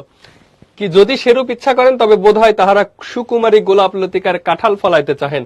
আর যদি তাহারা ইচ্ছা করেন যে দৌহিত্রও বলিষ্ঠ হয় এবং পয়জার পেটা হইয়া নতমস্তকে উচ্চস্বরে বলে মাত মার, চোট লাগতা হয়, আর পয়জার লাভ শেষ হইলে দূরে গিয়ে প্রহার কর্তাকে শাসাইয়া বলে যে কায় মারতা থা, হাম নালিশ কারেগা, তাহা হইলে আমি তাহাদিগকে আমার বক্তব্য বুঝাইতে অক্ষম।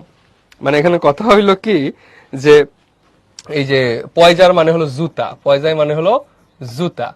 এখন আপনার ছেলেকে আপনি ওই মানে সাহসী বানাইতে চান নাকি দুর্বল বানাইতে চান, এই সিদ্ধান্ত আপনার।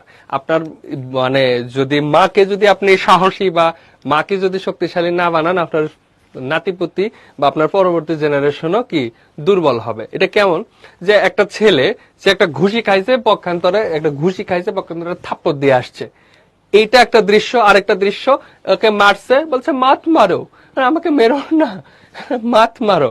এই যে বলতেছে মাত মারো, চোট লাগতে হয়, যে আমার মারো না, আমার ব্যথা লাগতেছে।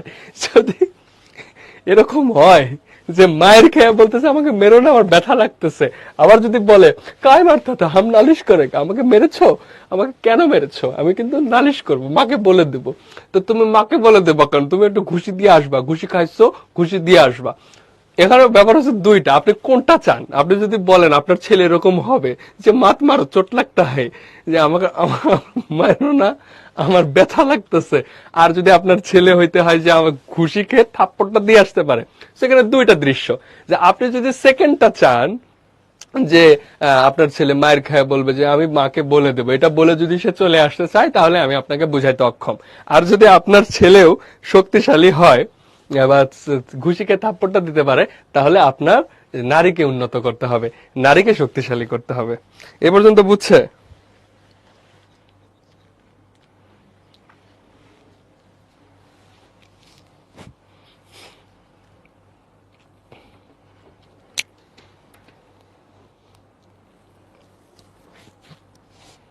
হ্যাঁ, সাহস এবং দুর্বলতা মা থেকেই আসে, সাহস এবং দুর্বলতা মা থেকে আসে। তিনি কিন্তু বলতেছে যে তোমার সন্তান যদি বলে মা কায় মারতা তো হাম নালিশ কারেগা, হ্যাঁ কায় মারতা তা হাম নালিশ কারেগা, এটা যদি হয় তাহলে আমি তাহাদিগকে আমার বক্তব্য বুঝাইতে অক্ষম। তিনি বলতেছেন আমি তাহলে তোমার বাচ্চা যদি এরকম তুমি চাও, তোমার নাতিপুতি নেক্সট জেনারেশন যদি এরকম চাও, তাহলে ঠিক আছে, বাই, ওকে বাই, আল্লাহ হাফেজ। ওকে ভাইয়া, কালকে Bangla first paper test exam কোন কোন চ্যাপ্টার গুলো বেশি ইম্পর্টেন্ট একটু বলবেন? বুঝি নাই। আমার ছোট ভাই সেকেন্ড টাইপের, কিন্তু আমার আম্মু হাজার শিখালেও পারে না ওরে ঠিক করতে। আরে সমস্যা নাই, শিখানোর এমনি একদিন দেবাদের মাইরে আসছে। রোকেয়া বেঁচে থাকলে তার নামে মহিলারা এখন কেস করত, সুলতান মাহমুদ পিয়াস। ওকে, দেখো খ্রিস্টিয়ান সমাজে যদিও স্ত্রী শিক্ষার যথেষ্ট সুবিধা আছে, তবু রমণী আপন সত্য 16 আনা ভোগ করিতে পায় না। হ্যাঁ, মানে মেয়েদেরকে কিন্তু যথেষ্ট সুবিধা আছে, কিন্তু আপন সত্য 16 আনা ভোগ করিতে পারে না। তাহাদের মন দাসত্ব হইতে মুক্তি পায় না। স্বামী কি বলছে, স্বামী ও স্ত্রী কতক পরিমাণে জীবনের পথে পাশাপাশি চলিয়া থাকেন বটে, কিন্তু প্রত্যেকেই উত্তমার্ধ, তাদের অংশীর জীবন মিলে তন্ময় হয়ে যান না। যে আসলে এখানে ওই যে আমাদের পশ্চিমা বিশ্বে যে ইন্ডিভিজুয়ালিজম, নারী পুরুষ প্রত্যেকে আলাদা আলাদা হয়ে থাকে বা আলাদা আলাদা জীবন যাপন করে, সো তাদের ভিতরে কিন্তু ওই ধরনের ওই যে জীবন মিলাইয়া তন্ময়ী ভাব হয় না, তাদের ভিতরে কোনো আন্ডারস্ট্যান্ডিং থাকে না আসলে। এটাও আবার খারাপ। ওকে, সামিয়া বলছে যে আপনার মা কি করে? আমার মা কি করে, আমার মা আমাদের পালছে এক সময়, এখন ছেড়ে দিছে পৃথিবীর পথে। আমরা পৃথিবীর পথে ঘুরে ঘুরে এই যে আপনাদের পড়াইয়া বেড়াই। ওকে, স্বামী যখন ঋণে জালে জড়িত হইয়া ভাবিয়া ভাবিয়া মরমে মরমে মরিতেছে, স্ত্রী তখন একটা নতুন টুপির চিন্তা করিতেছেন। দেখো, স্বামী স্ত্রীর ভেতরে যে আন্ডারস্ট্যান্ডিংটা নাই সেটা কেমনে বুঝিতেছে, যে যখন স্বামী ঋণের মধ্যে পড়া গেছে, জ্বালায় যন্ত্রণা, যে ঋণগ্রস্ত হয়ে গেছে, তখন স্ত্রী কি করতেছে, নতুন টুপির চিন্তা করিতেছে, যে নতুন একটা টুপি কিভাবে বানাবে সে, হ্যাঁ, বা নতুন টুপি কিভাবে কিনবে। কারণ তাহাতে কেবল মূর্তিমতি কবিতা হইতে শিক্ষা দেওয়া হয়েছে, তাই তিনি মনোরমা কবিতা সাজিয়ে থাকিতে চাহেন। ঋণ রায়রূপ গদ্য, হ্যাঁ, প্রোসাইস অবস্থা তিনি বুঝিতে অক্ষম, যে এই মেয়েকে তো ঋণের কষ্ট এবং ঋণ থেকে উত্তরণ হওয়ার কি উপায় সেই শিক্ষা তো তারে দেওয়া হয় নাই। সে শুধু কবিতা রূপে সুন্দর হয়ে সাজিয়ে থাকিতে চায়, পুতুলের মতো। হ্যাঁ, এখন মুসলমান সমাজে প্রবেশ করা যাক। খ্রিস্টান সমাজের কথা কইল, এখন মুসলমান সমাজে প্রবেশ করা যাক।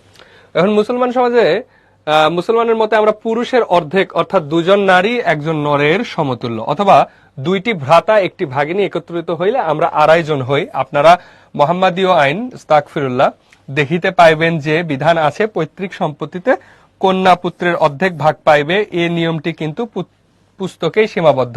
যদি আপনারা একটু পরিশ্রম করিয়া স্বীকার করিয়া কোন ধনবান মুসলমানের সম্পত্তি বিভাগ করা দেখেন, অথবা জমিদারি পরিদর্শন করিতে যান, তবে দেখিবে কার্যত কন্যার ভাগে শূন্য কিংবা যৎসামান্য পড়িয়াছে। তো এখানে আসলে মুসলমান আইনের কোনো সমস্যা নাই। উনি হয়তো মোহাম্মদীয় আইন বলতে ইসলামী আইন বলছেন, হ্যাঁ হয়তো না, এটাই সত্য, ইসলামী আইন সম্পর্কে বলছেন। এখানে আসলে ইসলামের আইনে কোনো সমস্যা নাই, সমস্যা হয়েছে মানুষের ভাগবাটোয়ারাই। তো মানুষের ভাগবাটোয়ারা কি, যে পুরুষের অর্ধেক, অর্থাৎ 2 জন নারী 1 নরের সমতুল্য, যে 2 জন নারী 1 নরের সমতুল্য, অর্থাৎ একটা ছেলে 2টা মেয়ে যা পাবে একটা ছেলে তাই পাবে। ধরো একটা 4 টাকা আছে, তো তার 2 কন্যা আছে, 2 কন্যা আছে আর 1 ছেলে আছে। হ্যাঁ, 1 ছেলে আছে, 2 কন্যা আছে। এই 4 টাকা ছেলে পাবে 2 টাকা, এই 2 কন্যা পাবে 2 টাকা। এটা হলো মানে মানে আমাদের মুসলমানের আইন।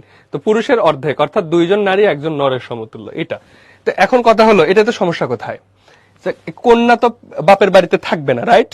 সে কোথায় যাবে? স্বামীর বাড়িতে যাবে। সে 2 কন্যা তারা এক করে পাচ্ছে। এ যখন স্বামীর বাড়িতে যাচ্ছে, সে স্বামীর বাড়িতে গিয়ে তো এই একটা তার স্বামীর সাথে অ্যাড হচ্ছে, তাই না? আর পুরুষ এখানে থাকতেছে, এই ছেলের বাড়িতে তার মা থাকে, তার বাবা থাকে, তার যত আত্মীয় স্বজন মেহমানদারি কিন্তু ছেলেকেই সামলাইতে হয়, এবং ছেলের ওপরেই কিন্তু বাবা মা নির্ভরশীল হয়। তো মেয়ের বিয়ে হয়ে যায়, তার আলাদা সংসার হয়, সেখানে কিন্তু মেয়ে চাইলে তার বাবা মাকে সাপোর্ট করতে পারে, কিন্তু তারা কিন্তু বাধ্য না। অর্থাৎ বাবা অসুস্থ, একটা মেয়ে তার চিকিৎসা ভার বহনে বাধ্য না, বা ধর্মীয় ভাবে বাধ্য না। এটা হলো সে দিতে পারে, দেওয়াটা ভালো, কিন্তু বাধ্য না। কিন্তু ছেলে কিন্তু বাধ্য, কারণ ছেলে তার সম্পদের ভাগ পাইছে। এখন দেখো, এই মেয়ের তো বিয়ে হয়ে যাবে, সে আরেকটা ফ্যামিলিতে যাবে, সে সেখান থেকে নিবে। তো বেগম রোকেয়া হয়তো এই জিনিসটাকে ওইভাবে ডিসাইড বা কি করে নাই, চিন্তা করে নাই। ব্যাপারটা হয়েছে, তিনি বলতেছেন যে এটা যদি হয় তো ঠিক আছে, এটা হলে ঠিক আছে। এখন এই যে এই এক ভাগটুকু বা দুই কন্যার যে আলাদা ভাগ আছে এটুকু পুরুষরা ঠিক মতো দেওয়া যায় না। তিনি বলছেন যে মুসলমান সন্তান বিভাগ করে দেখেন কিংবা জমিদারি পরিদর্শন করতে যান, তবে দেখিবেন কার্যত কন্যার ভাগ শূন্য। এই ঘটনা সত্য যে মেয়েদেরকে ঠকায়। আপনার মাকে জিজ্ঞেস করে দেখবেন আপনার মামা ঠিক মতো আপনার মায়ের সম্পদ দিছে কিনা। এটা খুবই ইন্টারেস্টিং একটা ঘটনা। বাংলাদেশে আমাদের মামারা প্রচুর ধার্মিক হয়, মামারা মামারা হ্যাঁ প্রচুর ধার্মিক হয়, নামাজ কালাম পড়ে, কিন্তু জমি দেওয়ার বেলায়, বোনকে সঠিক ভাগ দেওয়ার বেলায় দেখবেন যে জমি দেওয়ার বেলায় তারা একেবারে ৯-৬ করা শুরু করে। পচা যে জমিগুলো সেগুলো বোনদের ভাগে, আর বড় বড় জমিগুলা দেখবেন আপনাদের যাদেরই নানা বাড়িতে ব্যাপক সম্পদ আছে আপনার মায়েদেরকে আপনার মামারা খুব আরাম করে ঠকাইছে। এটা খেয়াল করে দেখেন। এরকম যদি আজ থাকে, হ্যাঁ আপনি আমাকে বললেন। অনেক অনেক পরিবারে আছে দেয়, কিন্তু হ্যাঁ মেয়েরা নেয় না, দেয় না। মেয়েরা নেয় না এরকম খুব কম হয়। কেন ভাই, আপনার সম্পদ আপনি নিবেন না কেন? এটা আপনার হক, আপনার হক, আপনি নিবেন না কেন? আপনি যদি দান করেন সেটা ঠিক আছে, কিন্তু হ্যাঁ ফারিয়া দেখেন বাবা, ভাইয়া একবারে ঠিক কথা বলছেন। হ্যাঁ আমার সাথে কতজন একমত? একমত হলে ইয়েস, না দ্বিমত হলে না, বলেন দেখি কয়জন একমত।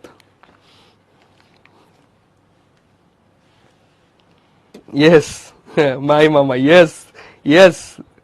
কয়জনের মামা জমি মেরে খাইছে দেখেন। আমিও আপনাদের সাথে ইয়েস। ওকে চলেন। তো এটা কিন্তু ঘটে, মানে এটাতে ইসলামী আইনের কোনো শত্রুতা নাই, ইসলামী আইনের কোনো সমস্যা নাই। আইন প্রয়োগ যে মুসলমান করে তাদের সমস্যা। অন্যের হক মেরে খায়, এবং যে মামারা দেখবেন যে আপনার মায়ের হক মেরে খাইছে ওই মামাদের কপালে দুঃখ আছে, আপনার মামা তো ভাইরা দুষ্ট। এখন দেখেন, আমি এখন অপার্থিব সম্পত্তির কথা বলিব। পিতার স্নেহ যত্ন ইত্যাদি অপার্থিব সম্পত্তি। পার্থিব সম্পত্তি হলো পৃথিবীর যে সম্পত্তিটা দেখা যায়, আর অপার্থিব সম্পত্তি হলো যত্ন, দয়া, মায়া, ভালোবাসা ইত্যাদি। এখানেও পক্ষপাতিত্বের মাত্রা বেশি। ওই যত্ন কেহ হিতৈষিতার অর্ধেকই আমরা পাই কেন? যিনি পুত্রের সুশিক্ষার জন্য 4 জন শিক্ষক নিয়োগ করেন, তিনি কন্যার জন্য 2 জন শিক্ষার্থী নিযুক্ত করেন কি? মানে পুত্রকে শেখানোর জন্য 4 জন টিচার ছিল, কিন্তু নারীকে শেখানোর জন্য কি সেরকম আসে? অরূপ বলছে ভাইয়া আপনি আপনাকে 2বার একটা কোশ্চেন করছি, অ্যান্সার পাইনি, কি প্রশ্ন?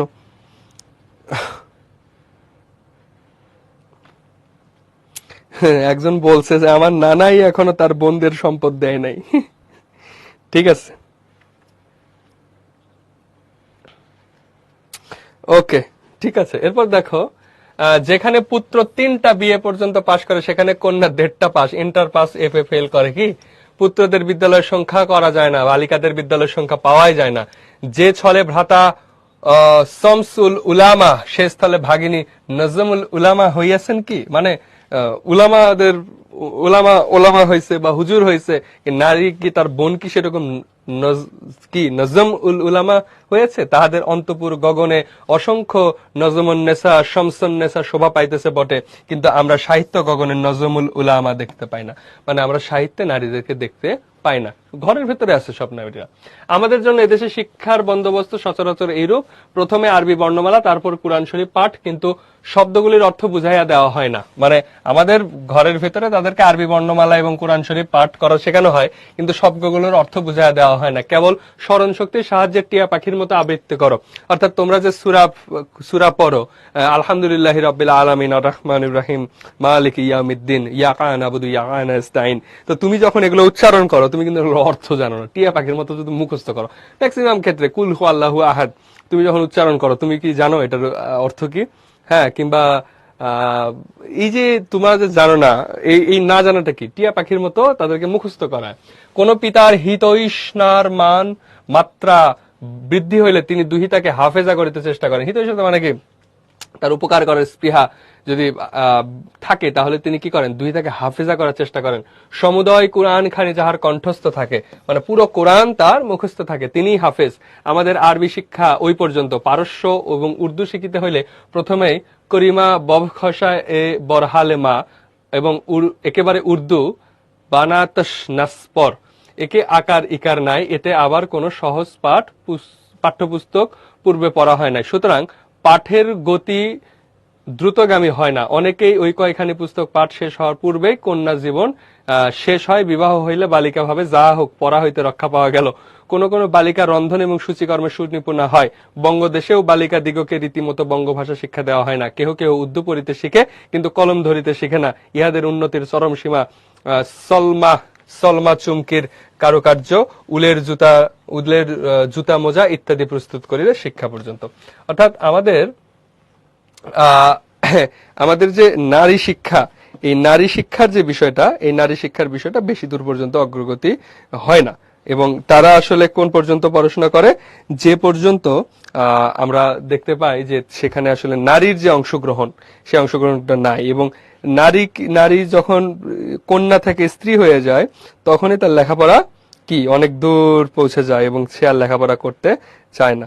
সে এই যে লেখাপড়া করতে না চাওয়ার পিছনে কিন্তু নারীরও একটা বড় ভূমিকা আছে। এবং সে ভাবে যে লেখাপড়া যখনই বাদ গেছে, তখনই কিন্তু আর কি হইতেছে, আর মানে কি বলে বেঁচে গেলাম আর কি, লেখাপড়ার দরকার নেই। ওকে, এই পর্যন্ত তোমরা বুঝছো?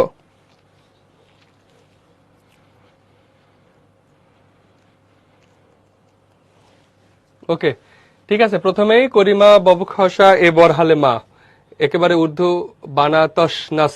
আচ্ছা, এটার অর্থ জানো?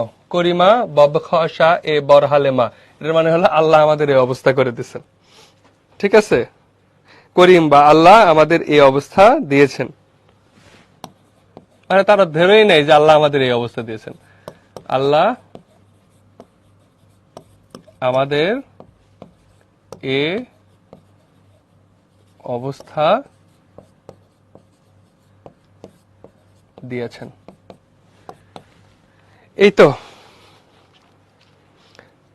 আলিফা ভাইয়া আমার নাম বলেন। ঠিক আছে, বললাম। ঠিক আছে, তাহলে দেখো যে এখানে কিন্তু আমরা যে বিষয়গুলো দেখলাম, সেখানে কিন্তু পুরোটাই আমরা খেয়াল করি।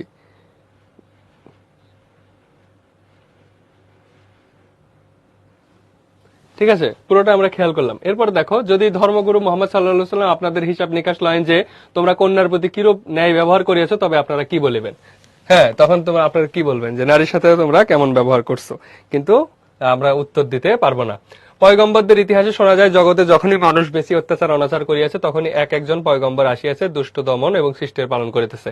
আরব স্ত্রী জাতির প্রতি অধিক অত্যাচার হইয়াছিল, আরববাসীগণ কন্যা হত্যা করিতেছিল। তখন হযরত মুহাম্মদ সাল্লাল্লাহু আলাইহি সাল্লাম কন্যাকুলের রক্ষক স্বরূপ দণ্ডায়মান হইয়াছিলেন। তিনি কেবল বিধি ব্যবস্থা দিয়ে ক্ষান্ত হন নাই, বরং স্বয়ং কন্যা পালন করিয়া আদর্শ দেখাইয়াছেন। তাহার জীবন ফাতেমাময় করিয়া দেখাইয়াছেন। কন্যা কিরূপ আদরিনে, সে আদর সে স্নেহ জগতে অতুল। আহা, তিনি নাই বলিয়া আমাদের এই দুর্দশা। তবে আইজ ভাগিনীগণ আমাদের সকলে সমস্বরে বলি, করিমা ববখসা এ বরহালে মা, করিম অবশ্যই কৃপা করিবেন।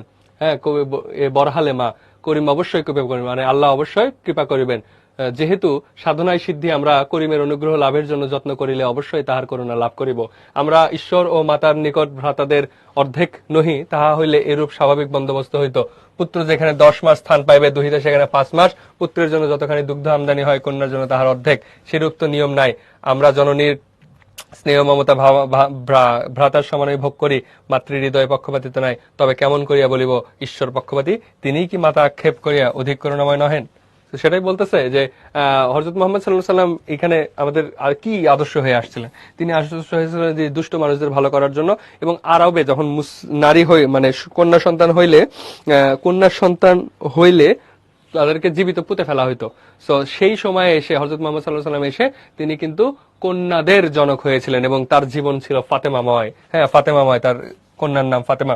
এবং সে ফাতেমাময় কন্যা কিরূপ আদরণীয়, যে কন্যাকে কেমন আদর করতে হয়, সে আদর স্নেহ জগতে অতুল, যে তিনি কিন্তু সেই শিক্ষা আমাদেরকে দিয়ে গেছেন। আহা, তিনি নাই বলিয়া আমাদের এই দুর্দশা, তিনি নাই বলে আমাদের এই দুর্দশা।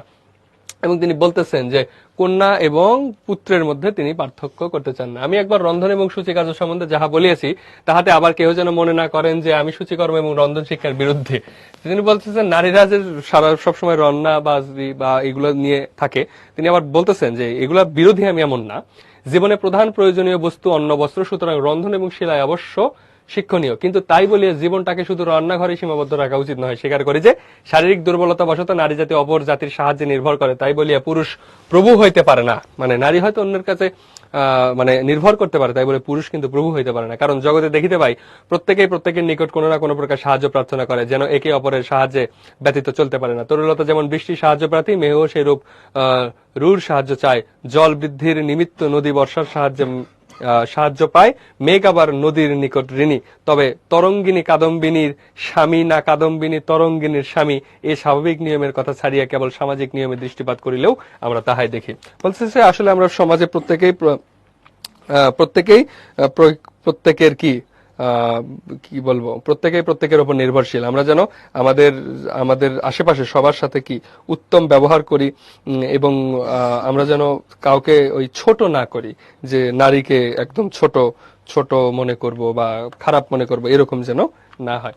ওকে, তো ব্যাপার হয়েছে যে কে কার প্রভু এই আলাপে আমরা যাব না, আমরা আসলে অংশগ্রহণমূলক একটা সমাজ চাই। ওকে, এ পর্যন্ত বুঝছো তো? এরপর দেখো, কেহ সূত্রধর কেহ তন্তু বা ইত্যাদি। একজন ব্যারিস্টার ডাক্তারের সাহায্য প্রার্থী, আবার ডাক্তারও ব্যারিস্টারের সাহায্য চাহেন। তবে ডাক্তার ব্যারিস্টারের স্বামী বলিব না ব্যারিস্টার ডাক্তারের স্বামী? যদি ইহাদের কেহ কাউকে স্বামী বলিয়া স্বীকার না করেন, তবে শ্রীমতীগণ জীবনের চিরসঙ্গী শ্রীমান দিগকে স্বামী ভাবিবেন কেন? এখানে স্বামী বলতে প্রভু বুঝাইতেছে যে ডাক্তার তো উকিলের কাছে যাইতে পারে, ব্যারিস্টারের কাছে যাইতে পারে, আবার উকিলও তো ডাক্তারের কাছে আসতে পারে। তাই বলে কি একজন আরেকজনকে স্বামী বলে? তুমি যখন ডাক্তারের কাছে যাই সাহায্য প্রার্থনা করতেছো, তোমার বিপদে লাগতেছে, তখন কি তার স্বামী বলতেছো? ব্যাপারটা এমন যে আপনি আপনার হেল্প যদি কেউ করে বা আপনি যদি কারোর উপর নির্ভরশীল হন, তার মানে এই না যে সে আপনার প্রভু। তো এখানে বলতেছে স্ত্রীরা স্বামীর উপর নির্ভরশীল, আবার স্বামীরাও স্ত্রীর উপর নির্ভরশীল, কিন্তু কেউ কাউকে স্বামী বলার দরকার নাই। একটা সহনশীল এবং অংশগ্রহণমূলক সোসাইটি দরকার, এবং নারীদেরকে সেক্ষেত্রে অগ্রণী ভূমিকা পালন করতে হবে। আমরা উত্তমাধ্যম, তাহারা নিকৃষ্টার্থ। আমরা অর্ধাঙ্গী, তাহারা অর্ধাঙ্গ। অবলার হাতেও সমাজের জীবনের মরণের কাঠি আছে, যেহেতু না জাগিলে সব ভারত ললনা, এ ভারত আর জাগিতে পারিবে না। হ্যাঁ, প্রভুদের ভীরুতা কিংবা তেজস্বিতা জননীর ইচ্ছার উপর নির্ভর করে, তবে কেবল শারীরিক বলের দোহাই দিয়া অদূরদর্শী ভাতৃ মহোদয়গণ যেন শ্রেষ্ঠত্বের দাবি না করে। যে শারীরিক শক্তি থাকলেই পুরুষ নারীদেরকে, মানে শারীরিক শক্তি না থাকলেই নারীদেরকে ছোট করে দেখা, এটা যেন না হয়। বরং এই যে বলছে না জাগিলে সব ভারত ললনা, এই ভারত আর জাগিতে পারিবে না। যে ভারতের নারীরা যদি না জাগে, তাহলে এই ভারত আর জাগতে পারবে না। তখন যখন 1880 সালে, তখন তো এই বাংলাদেশ, ভারত, পাকিস্তান আলাদা রাষ্ট্র ছিল না, এই জন্য ভারত শব্দটা ব্যবহার করছে। প্রভুদের ভীরতা কিংবা তেজস্বিতা জননীর ইচ্ছার উপর নির্ভর করে, মানে একজন পুরুষ তেজস্বী হবে নাকি একজন পুরুষ ভীরু হবে, সেটা তার মায়ের উপর ডিপেন্ড করে। আমরা পুরুষের ন্যায় সুশিক্ষা এবং অনুশীলনের সম্যক সুবিধা না পাওয়ায় পশ্চাতে পড়িয়া আছি। সমান সুবিধা পাইলে আমরাও কি শ্রেষ্ঠত্ব লাভ করিতে পারিলাম না? আর শৈশব আত্মনিন্দা শুনিতেছি এখন, তাই আমরা অন্ধভাবে পুরুষের শ্রেষ্ঠত্ব স্বীকার করি এবং নিজেকে অতি তুচ্ছ মনে করি। অনেক সময় হাজার হোক বেটা ছেলে বলিয়া বেটা ছেলেদের দোষ ক্ষমা করিয়া অন্যায় প্রশংসা করি, এই তো ভুল। তো বলছে ছেলেদেরকে আসলে এক্সট্রা আদর করা হয়, এক্সট্রা অ্যাডভান্টেজ দেওয়া হয়। এই অ্যাডভান্টেজ যেন আমরা না দেই, আমরা যেন পারফেক্টলি জাজ করি। আমি ভগিনীদের কল্যাণ কামনা করি, তাহাদের ধর্মবন্ধন বা সমাজবন্ধন ছিন্ন করিয়া তাহাদিগকে একটা উন্মুক্ত প্রান্তরে বাহির করিতে চাহি না। মানসিক উন্নতি করিতে হইলে হিন্দুকে হিন্দুত্ব বা খ্রিস্টানকে খ্রিস্টানি ছাড়িতে হইবে, এমন কোনো কথা নাই। আপন আপন সম্প্রদায়ের পার্থক্য রক্ষা করিয়াও মনটাকে স্বাধীনতা দেওয়া যায়। আমরা যে কেবল উপযুক্ত শিক্ষার অভাবে অবনত হইয়াছি, তাই বুঝিতে এবং বুঝাইতে চাই। তো এখানে বলতেছে যে আপনি যদি মানে নিজের কি বলে নিজেকে চেষ্টা করেন,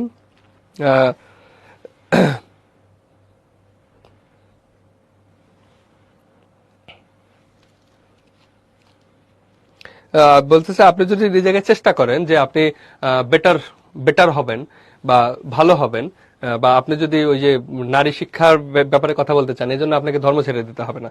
তিনি ধর্মের মধ্যে থেকেই এটা কি বলে ধর্ম শিক্ষার মধ্যে থেকে আপনি এটা করতে পারেন। এবং তিনি বলতেছেন অনেকে হয়তো ভয় পেয়ে আছেন যে বোধ হয় একটা পত্নী বিদ্রোহের আয়োজন করা হয়েছে, অথবা ললনাগণ দলে দলে উপস্থিত হইয়া বিপক্ষকে রাজকীয় কার্যক্ষেত্র হইতে তাড়াইয়া দিয়ে সেই পদগুলি অধিকার করিবেন, শ্যামলা চোগা আইন কানুনের পাজি পুঁথি লইবেন, অথবা সদল বলে কৃষিক্ষেত্রে উপস্থিত হয়ে কৃষকগুলোকে তাড়াইয়া দিয়ে তাদের শস্যকে দখল করিয়া গরুর হাল কারিয়া লইবেন, তবে তাহাদিগকে অভয় দিয়া বলি নিশ্চিত থাকুন। তিনি বলতেছেন যে আমি যে প্রবন্ধটা লিখতেছি, আপনি ভাইবেন না যে আমি নারীদেরকে খেপাইয়া দিয়ে আপনাদের অফিস থেকে আপনাদের তাড়াইয়া দিব, আপনাদের সব কাজ বন্ধ করে দিয়ে সেখানে নারীদের দখল দিয়ে দিব। ব্যাপারটা আসলে আমি এমন বলতেছি, আপনাদের অভয় দিয়ে বলি নিশ্চিত থাকুন, আমি এটা করতেছি না। কোনো বিদ্রোহের আয়োজন করতেছে না, বলতেছে পুরুষগণ আমাদিগকে সুশিক্ষা হইতে পশ্চাৎপদ রাখিয়াছে বলিয়া আমরা অকর্মণ্য হয়ে আছি, যে পুরুষরাই নারীদেরকে সুশিক্ষা হইতে পশ্চাৎপদ রাখিয়াছেন। যে এখন কিন্তু সেই বিষয়টা নাই। আপনারা এখানে যারা মেয়েরা ক্লাসে অংশগ্রহণ করেছেন, আপনারা খেয়াল করে দেখবেন যে আপনার বাবারা আপনাদেরকে সুন্দর করে পড়তে সাহায্য করতেছে এবং তারাই কিন্তু আপনাদেরকে এগিয়ে দিচ্ছে। ভারতে ভিক্ষু ও ধনবান এই দুই দল লোক অলস। কে কে? ভিক্ষু এবং ধনবান এই দুই দল লোক অলস এবং ভদ্র মহিলাদের দল কর্তব্য অপেক্ষা অল্প কাজ করে। আমাদের আরামপ্রিয়তা খুব বাড়িয়াছে, আমাদের হস্ত মন পদ চক্ষু ইত্যাদির সদ্ব্যবহার করা হয় না। 10 জন রমণী রত্ন একত্রে হইলে উহার বিশেষতা আপন আপনা অর্ধাঙ্গের নিন্দা কিংবা প্রশংসা করিতে বাকপটুতা দেখায়। আবশ্যক হইলে কোন্দল চলে। আশা করি এখন স্বামীর স্থলে অর্ধাঙ্গ শব্দ প্রচালিত হইবে। তো এখানে বলতেছে যে আমাদের দেশে কয়েক ধরনের লোক আসলে অলস। একটা হলো ভিক্ষু, যারা হলো ধর্ম প্রচার করে, এবং ধনবান। ধনবান মানে কি? যারা হলো অনেক টাকা পয়সা, তারা কিন্তু বেশ অলস। এখন বলতেছে ভদ্র মহিলার দল কর্তব্য অপেক্ষা অল্প কাজ করে, এবং মহিলারা, ভদ্র মহিলা যারা আছে, তারা যতটুকু কর্তব্য তাদের চেয়ে কম কাজ করে। তো আমাদের আরাম প্রিয়তা খুব বাড়িয়েছে, যে আমাদের আরাম বেড়ে গেছে, আমাদের হস্ত মন পদচক্ষু ইত্যাদি সদ্ব্যবহার হয় না, যে আমাদের হাত মন পা এবং চোখ এগুলোর উত্তম ব্যবহার হয় না। 10 জন রমণী একত্র হলে উহার বিশেষত আপন আপন অর্ধাঙ্গের নিন্দা কিংবা প্রশংসা করিয়া বাকপটুতা দেখায়। 10টা মেয়ে যদি এক জায়গায় হয়, সেখানে কি হয়? একজন আরেকজনের স্বামীর দোষ কিংবা গুণের কথা বলে নিজেদের বাকপটুতা দেখায়, অর্থাৎ কথা বলা দেখায় যে আমি ভালো কথা বলতে পারি। সেটা কি বলে? তার স্বামীর দোষ এবং নিন্দা করে, যে অর্ধাঙ্গ। আবশ্যক হইলে কোন্দল চলে, মানে কখনো যদি গেঞ্জাম লাগে তাহলে দেখবো ঝগড়াও লেগে যায়। আশা করি এখন স্বামীর স্থলে অর্ধাঙ্গ শব্দ প্রচলিত হইবে। তিনি বলতেছে যে এখন হয়তো যে স্বামীর জায়গায় যে স্বামী শব্দটির বিপরীতে অর্ধাঙ্গ এই শব্দটা ব্যবহৃত হবে। ওকে, বুঝছো তোমরা? রোকেয়াকে জাহেলিয়াতের যুগে পাঠানো উচিত ছিল, তাহলে কি হইতো বলো?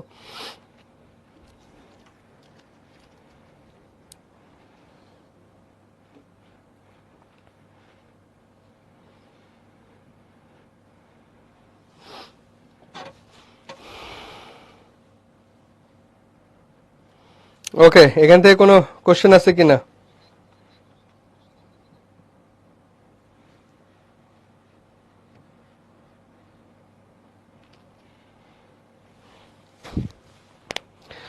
ওকে, অন্তপুর মানে হলো ঘরের ভেতরে, কোন্দল মানে হলো ঝগড়া।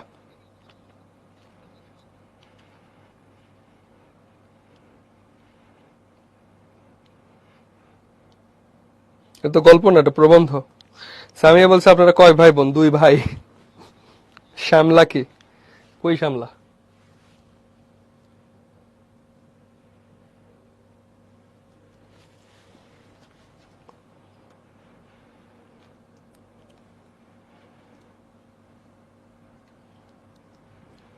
ওকে, তোমরা বলো কি কি সমস্যা আছে।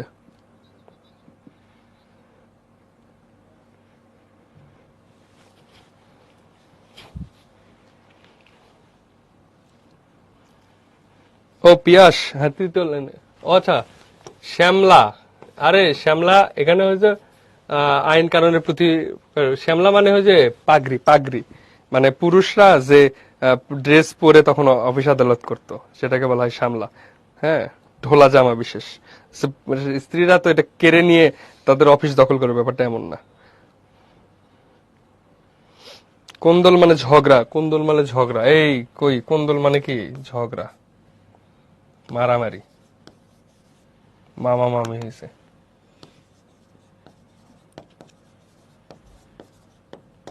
ওকে, সো এই যে অবলা জাতি, হ্যাঁ, পারস্য ইরান বললাম তখন, ছত্র মানে ছাতা বিলাতি, হ্যাঁ, এগুলো পড়বা, এগুলো সবগুলো পড়বা। শব্দার্থগুলা এই যে বোধোদয়, তখন বললাম বোধোদয় পর্যন্ত, এই যে শিশু শিক্ষা আর কি, সরিয়া সরিয়া পড়ায় আর কি, ক খ শেখায়। এরপরে দেখো সলম চুমকি তরঙ্গিনী কদম্বিনী, হ্যাঁ, চোগা সামলা কি? একজন যে এক ধরনের পাগড়ি, উকিলের পরিধেয় পাগড়ি, মানে অফিস থেকে বের করে দেবে এমনটা বলা হচ্ছে।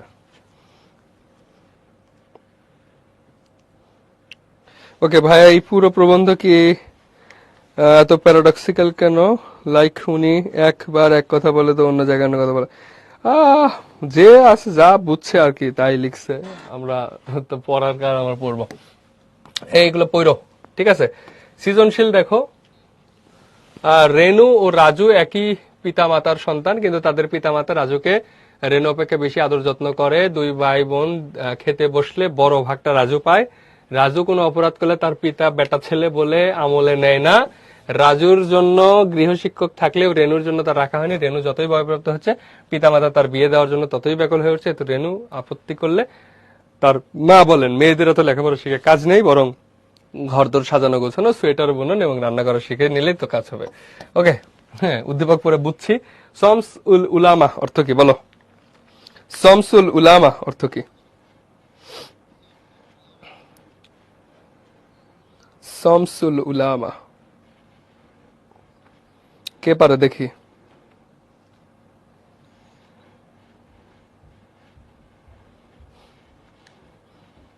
শমসুল উলামা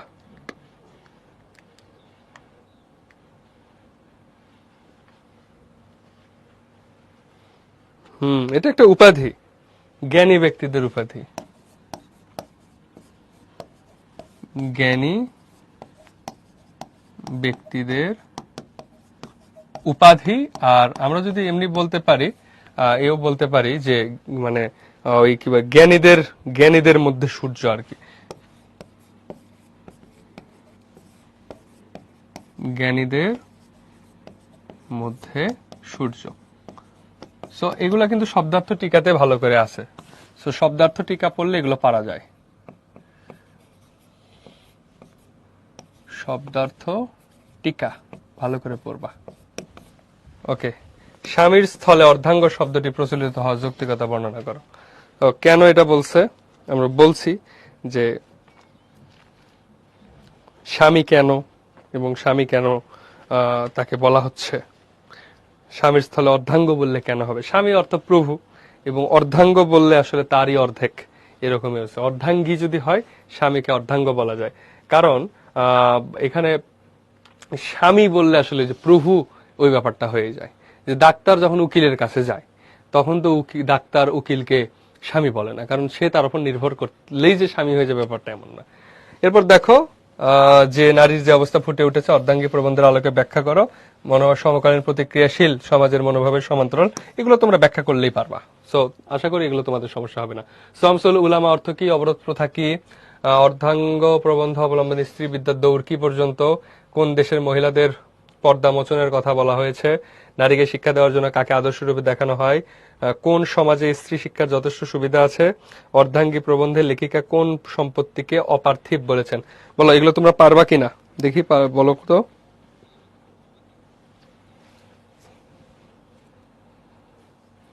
এগুলো পারবা কিনা?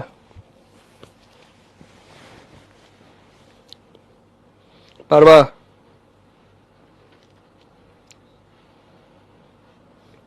শামসুল উলামাতে একটু আগেই বললাম। শামসুল উলামা হইল যে জ্ঞানীদের মধ্যে যে সূর্য।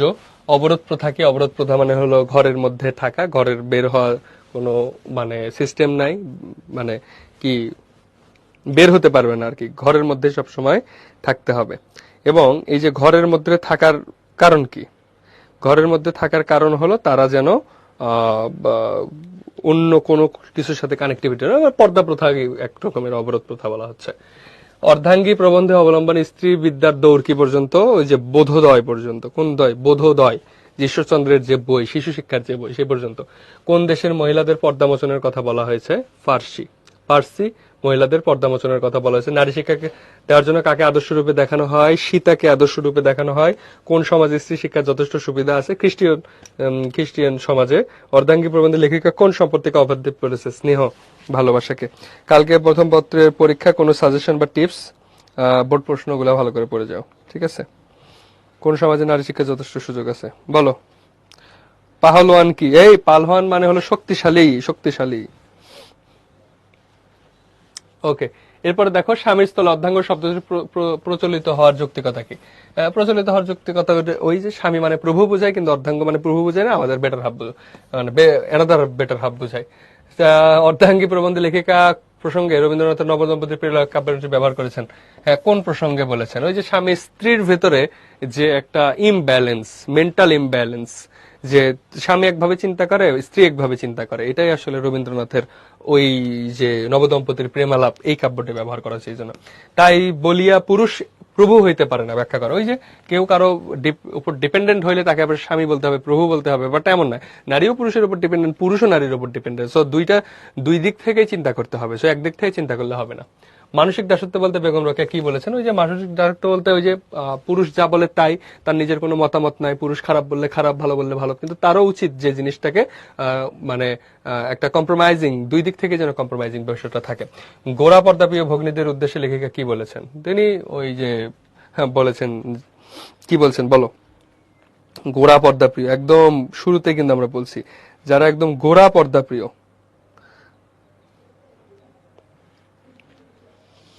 বলো তো দেখি।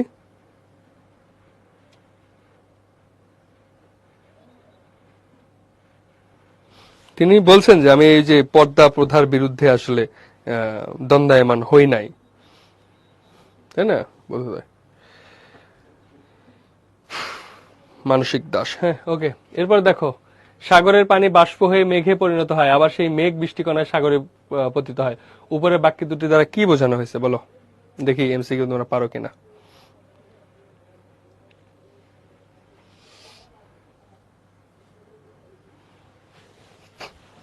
বলো কি হবে?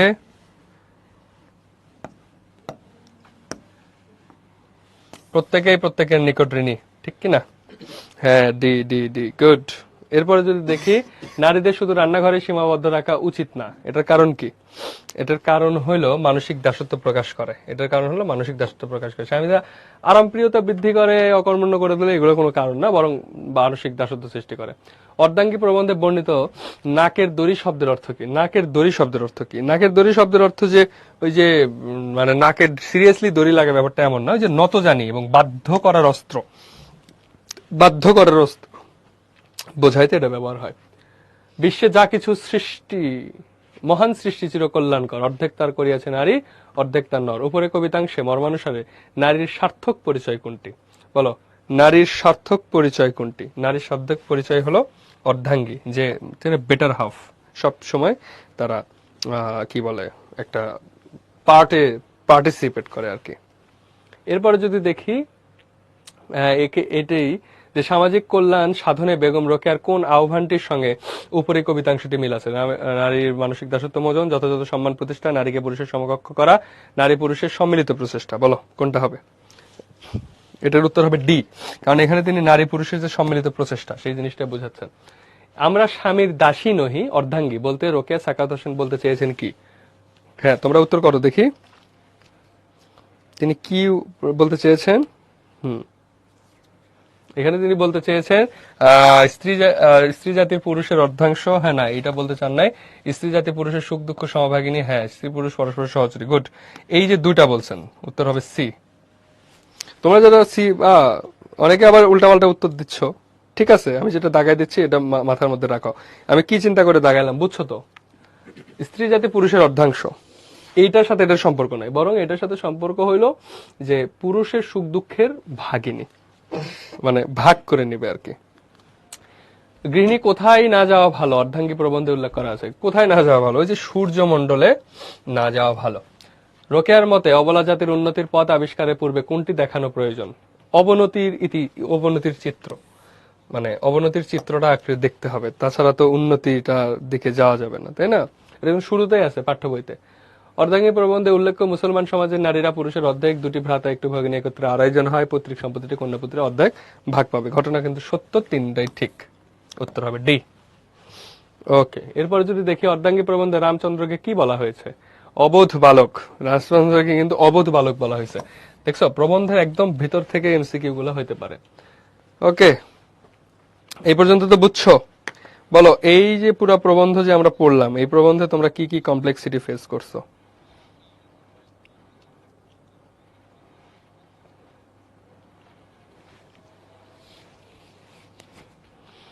নো ব্রেক, ক্লাস শেষ করে দেব, সমস্যা নেই, ব্রেকের দরকার নেই। এই ব্রেক দিব না ক্লাস শেষ করে দেবো বলো?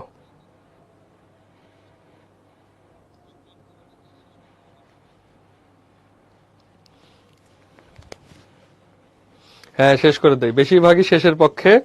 হ্যাঁ, বেশিরভাগই শেষের পক্ষে, দুই একজন যারা ব্রেক নিতে চাও তারা তারা শেষ জয়যুক্ত হয়েছে। চলো আমরা তাহলে শেষই করে দেই, সুন্দর করে শেষ করে দেই। দেখো, বাংলা দ্বিতীয় পত্র, দ্বিতীয় পত্র, দ্বিতীয় পত্রে আজকে আমাদের হলো উপসর্গ। উপসর্গ, উপসর্গ কি সেটা আগে জানি। উপসর্গ মূলত অব্যয় পদ, অব্যয় পদ উপসর্গের আগে বসে। উপসর্গ শব্দটি উপসর্গ সাধিত, উপ যোগ সর্গ।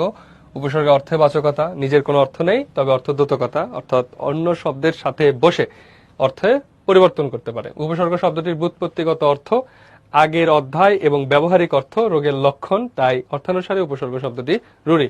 অর্থাৎ উপসর্গ রুড়ি এক ধরনের শব্দ। এগুলো আসলে এইচএসসি তে এগুলো ইনফরমেশন কাজে লাগে না, জাস্ট মাথায় রাখবো আর কি।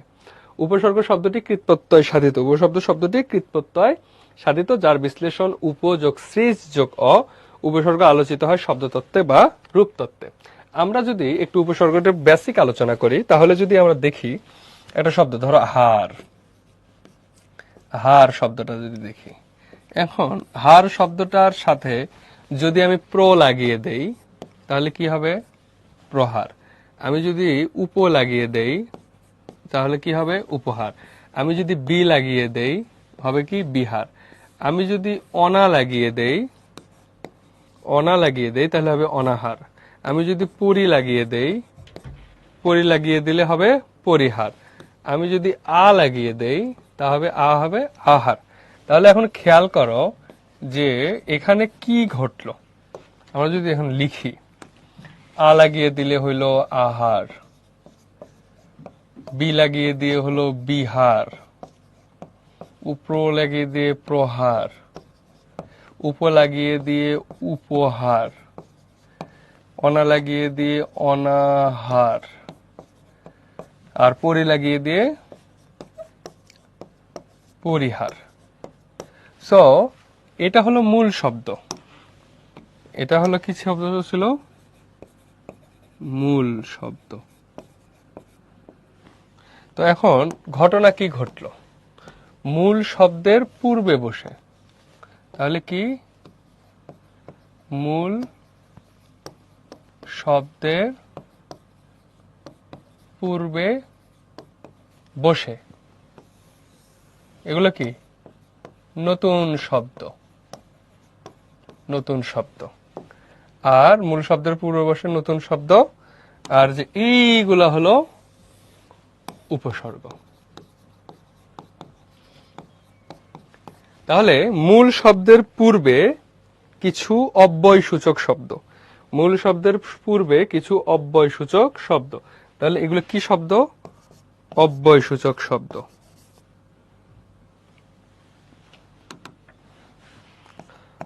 অব্যয় সূচক শব্দ। তো মূল শব্দের পূর্বে কিছু অব্যয় সূচক শব্দ বসে যদি নতুন শব্দ তৈরি করে তখন তাকে উপসর্গ বলে। ওকে, তো তোমরা বুঝছো এই এই উপসর্গ কাকে বলে? এ পর্যন্ত বুঝছো নাকি? দেখো তো।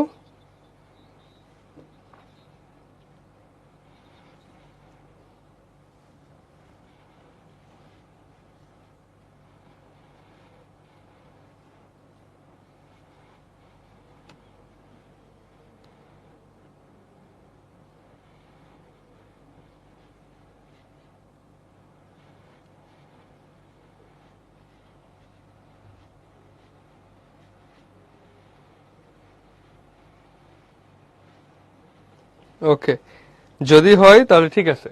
তাহলে মূল শব্দের পূর্বে বসে, মূল শব্দের পূর্বে বসে হ্যাঁ নতুন শব্দ গঠন করে, সেগুলোকে উপসর্গ বলে। এখন আমরা দেখি যে উপসর্গগুলো কত প্রকার। উপসর্গ হলো 3 প্রকার। দেখো আমরা যদি লিখি, উপসর্গ কয় প্রকার?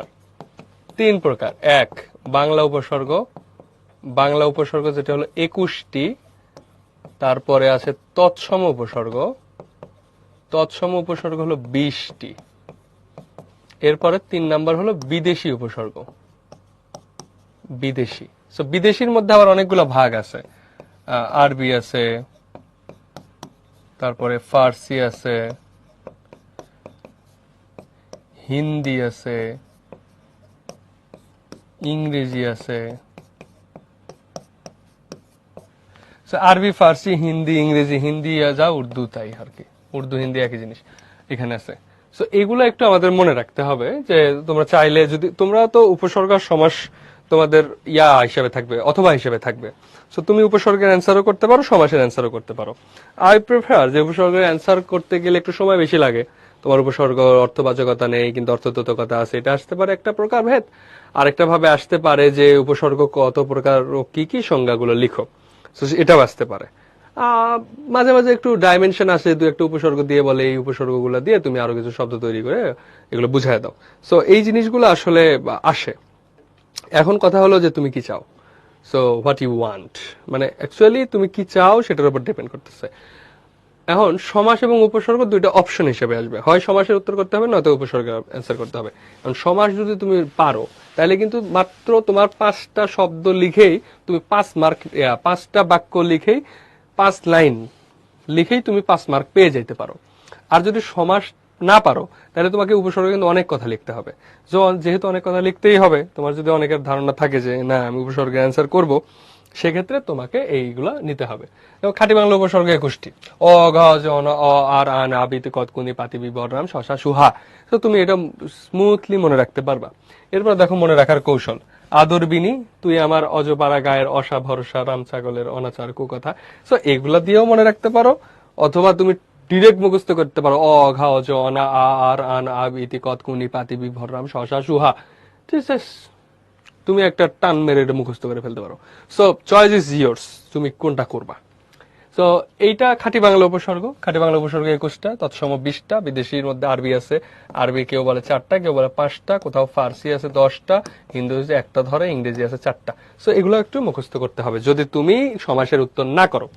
এমন দেখো আমাদের উপসর্গ দিয়ে শব্দ গঠন, অশব্দ দিয়ে যে শব্দগুলো আছে, হ্যাঁ এগুলো তোমার সবগুলো মুখস্থ করতে হবে ব্যাপারটা এমন না, কারণ পরীক্ষায় তোমার এগুলো এতগুলো আসবে না।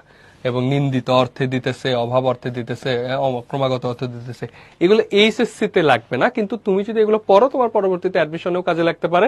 আবার এইচএসসি তে যদি অনেক সময় আসে যে অঘা অশব্দ দিয়ে কয়েকটি 5টি মানে অশব্দ উপসর্গ দিয়ে 5টি শব্দ লেখো দোতনা সহ, তখন কিন্তু তোমার আবার লাগতে পারে। সো তোমার চয়েস থাকতে হবে কি করবা। ওকে,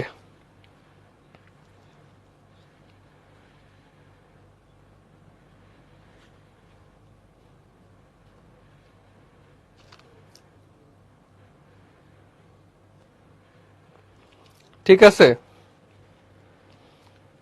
ওকে, তাহলে এগুলো তোমরা নিজেরা পড়ে ফেলতে হবে, অঘা দিয়ে, অজ দিয়ে, অনা দিয়ে, আ দিয়ে, হ্যাঁ, আর আন আব ইতি কত কুনি পাতি বি ভর রাম শ সা সু হা। এবং বাংলা উপসর্গ সাধারণত বাংলা শব্দের পূর্বেই যুক্ত হয়ে থাকে, তাহলে এই শব্দগুলোও কিন্তু বাংলা। আবার দেখো ফার্সি, আরবি, ইংরেজি, উর্দু, হিন্দি ভাষায় আছে। ফার্সি আছে 10টি, কারদন না নিম ফি বদবে বর্বকম। আমি ওই যে কোনো ছন্দ দিয়ে মুখস্থ করি না, আমি সরাসরি টানা মুখস্থ করি, কারদন না নিম ফি বদবে বর্বকম, কারদন না নিম ফি বদবে বর্বকম। সো এভাবে তুমি যদি মুখস্থ রাখতে পারো তাহলে তো ভালো। আবার যে মনে রাখার কিছু উপায়ও আমরা দিয়ে রাখছি, যে ফার্সি দেশে বর বলেছে ফি বছরও বদনিমের দরকার কমবে না, হ্যাঁ, বদনিমের দরকার কমবে না। সো এটা দিয়েও তুমি মনে রাখতে পারো। আর আমার মতো যদি মনে রাখতে চাও কারদন না নিম ফি বদবে বর্বকম, তাহলে এটাও হবে। যে এটা কেমনি মনে রাখি আমি, আমি মনে রাখি ধরো এটা তুমি অনেক হিন্দি শব্দ উর্দু শব্দ পারো না, ও পারো, এরকম একটা মনে রাখো, কারদন না নিম ফি বদবে বর্বকম, তার মানে কি তুমি কোথায় গিয়েছিলে। ওকে, তো এইগুলা ফার্সি উপসর্গ দিয়ে কিভাবে দোতনার সৃষ্টি হয় এবং উদাহরণগুলো এগুলো দেয়া আছে। এগুলা আসলে তোমার পরীক্ষায় আসবেই ব্যাপারটা এমন না, তোমার অপশন থাকবে। এই ধরনের জিনিসগুলো তোমরা একটু নিজে নিজে পড়ে ফেলবা, আরবি উপসর্গ দিয়ে, ইংরেজি উপসর্গ দিয়ে, ইংরেজি উপসর্গ, উর্দু উপসর্গ দিয়ে যে শব্দগুলো আছে, বিশেষ করে দোতনা, অর্থ দোতনা তৈরির যে বিষয়গুলো, বিশেষ করে সাধিত শব্দ কি আর দোতনা অর্থ কি। গড়, গড় হাজির এখানে বিপরীত অর্থ দিচ্ছে। দর দিয়ে দর দালান, মধ্যস্থ অর্থ দিচ্ছে। দর কাঁচা, এখানে সামান্য অর্থ দিচ্ছে। সো এই যে কি অর্থ দোতনা সৃষ্টি করতেছে, এগুলো একটু আমাদের মানে মাথার মধ্যে রাখতে হবে। আর উপসর্গ চেনার মানে বের করার কৌশলটা কি, যে একটা শব্দের মধ্যে উপসর্গ আছে কিনা এটা কিভাবে বুঝবো।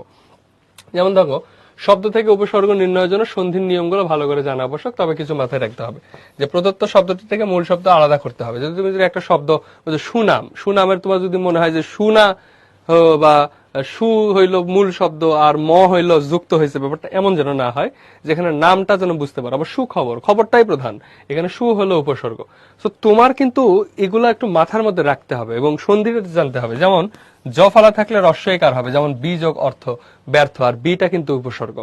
আবার উপসর্গ সাধিত শব্দে নাসিক্য বর্ণ উ ইয় ন ন ম অনুসার থাকলে এর পরিবর্তে ম হবে, যেমন সম যোগ হার, সংহার, সমযোগ জম সংযোগ, এখানে কিন্তু সম উপসর্গ। সন্নিহিত, সমযোগ নিযোগ হিত। তাহলে এই যে তোমার যদি সন্ধি ঠিক মতো জানা থাকে তাহলে পারবা। এখন কথা হলো যে এগুলো কোথায় কাজে লাগে, তাই না? এগুলো কোথায় কাজে লাগে? অনেক ক্ষেত্রে লাগে, অনেক ক্ষেত্রে আবার লাগে না। তবে এই যে উপসর্গ বের করতে হবে শব্দের মধ্যে থেকে, এগুলো অনেক সময় লাগে না, ঠিক আছে? তবে একাধিক উপসর্গে গঠিত কিছু শব্দ দেখো, এগুলো অনেক সময় বিশ্ববিদ্যালয় ভর্তি পরীক্ষায় আসে, যে সমভিব্যাহার। হ্যাঁ, এই শব্দের মূল অংশ কি, বা এই শব্দে কয়টি উপসর্গ আছে? দেখো এখানে উপসর্গ আছে 1 2 3 4, চারটে উপসর্গ আছে। বা অতি ব্যস্ত, অতি ব্যস্তই কয়টা উপসর্গ আছে? অস্ত, বি অতি যোগ বি যোগ অস্ত, তো এটা হলো তিনটা উপসর্গ আছে। সো এগুলো কিন্তু ম্যাক্সিমাম ক্ষেত্রেই অ্যাডমিশনের জন্য আমাদের আমাদের মানে কলেজ এবং বোর্ড পরীক্ষায় কেমন প্রশ্ন হয় সেটা জাস্ট দেখো। এগুলো হলো বোর্ড পরীক্ষার প্রশ্ন। উপসর্গ কাকে বলে, উপসর্গের প্রয়োজনীয়তা আলোচনা করো, উপসর্গের সংজ্ঞার্থ লেখো, বাংলা শব্দ গঠন উপসর্গের ভূমিকা লেখো, বাংলা ভাষায় উপসর্গের প্রয়োজনীয়তা ব্যাখ্যা করো। দেখো Dhaka board, Sylhet board, Comilla board 25 সাল, রাজশাহী বোর্ড 25, 24, 24, 23। সো আরো এর আগের বছরগুলোতেও আমরা এই টাইপের জিনিসই দেখছি। সো এই টাইপের প্রশ্নই সবসময় হয়। উপসর্গের সংজ্ঞার্থ লেখো, বিদেশি উপসর্গ ব্যবহার করে 5টি শব্দ গঠন করো। তা উপসর্গ শব্দার্থ এবং বিদেশি শব্দ গঠন অনুসর্গ উপসর্গ ব্যবহার করে 5টি শব্দ দেখো। দিনাজপুর বোর্ড 25 এবং 24। তুমি যদি উপসর্গ থেকে প্রশ্ন করতে চাও, মানে উত্তর করতে চাও, সেক্ষেত্রে আমাদের এই স্লাইডের যে ইনফরমেশন গুলা, এই কটা যদি তুমি মাথায় রাখো, বিশেষ করে বাংলা তৎসম বিদেশি কয়েকটা যদি মাথায় রাখো, তাহলে ইনশাল্লাহ হয়ে যাবে। আর 4টি বিদেশি উপসর্গের সাহায্যে একটি শব্দ গঠন করে দেখাও। এরপর দেখো উপসর্গের স্বাধীন কোনো অর্থ নেই কিন্তু অর্থদ্যোতনা আছে, এটা সবচেয়ে বেশিবার পরীক্ষায় আসছে। এবং উপসর্গের অর্থবাচকতা নেই, অর্থদ্যোতকতা নেই, এটা সবচেয়ে বেশিবার আসছে। এই একই জিনিসই কিন্তু এই দুটা, যে উপসর্গ, ওই যে তুমি আমি যখন একদম শুরুতে দেখো, আমি যখন এখানে লিখছি, তুমি এটাই আঁকাইতে পারবা, যে হার লিখে আ বি উপ উপ যে দিয়ে এপাশে আবার উপসর্গ লিখে তুমি বলবা যে এখানে হারের পূর্বে যে শব্দাংশগুলো আছে, যেটা আ বি প্র উপ অনা বি, এই শব্দগুলো নিজের কোনো অর্থ নেই, কিন্তু হার শব্দের সাথে লেগে এটা কি নতুন শব্দ দিচ্ছে। এই জন্য আমরা বলতে পারি উপসর্গের অর্থবাচকতা নেই কিন্তু অর্থদ্যোতকতা আছে। এবং কি দোতনা সৃষ্টি করে সেটা আমাদের উদাহরণ থেকে দুই একটা দিয়ে দেবা, তাইলেই হয়ে যাবে, তো কঠিন কিছু না। এই বুঝছো তোমরা? উপসর্গ কিন্তু সমাসের সমাসের মানে কি বলে, সমাসের কি হিসেবে আসবে, মানে শব্দটা অথবা হিসেবে আসবে, অথবা মনে পড়তে পারতেছিলাম না। ওকে, ক্লিয়ার? জি, হ্যাঁ। আবার দেখো যে ঢাকা বোর্ড 24-এ কি আসছে, উপসর্গ কাকে বলে, উপসর্গের শ্রেণী বিভাগ আলোচনা করো, অথবা উপসর্গ কাকে বলে, উপসর্গ কত প্রকার ও কি কি উদাহরণ সহ আলোচনা করো। সো এগুলোও কিন্তু গুরুত্বপূর্ণ। সো যদি আসে, এগুলোই বেশি আসে। উপসর্গ কাকে বলে, অনুপরি উপসর্গগুলো দুটি করে শব্দ গঠন করো, শেষ। তো তোমাকে সংজ্ঞাটা দিতেই হবে। অল্টারনেটিভ, হ্যাঁ, অথবা হিসেবে আছে, অল্টারনেটিভ হিসেবে আসে, ঠিক আছে। রুকসানা, বুঝছি। তাই বা তাজরিন ভাই, আপনার কি পড়াশোনা শেষ? পড়াশোনার কি জীবনে শেষ আছে? দোলনা থেকে কবর পর্যন্ত শুধু পড়তেই হবে। ভাই এফআরসির ক্লাসগুলো কতদিন পর্যন্ত থাকবে? আপনার এইচএসসি পরীক্ষা পর্যন্ত। এমজি যা আছে না, বুঝিনি। ডান ভাইয়া, ঠিক আছে, ডান। আর কোনো কোশ্চেন আছে আপনাদের? মনের অন্তরের কোনো জিজ্ঞাসা থাকলে বলতে পারেন যে এই জিজ্ঞাসা আছে ভাইয়া।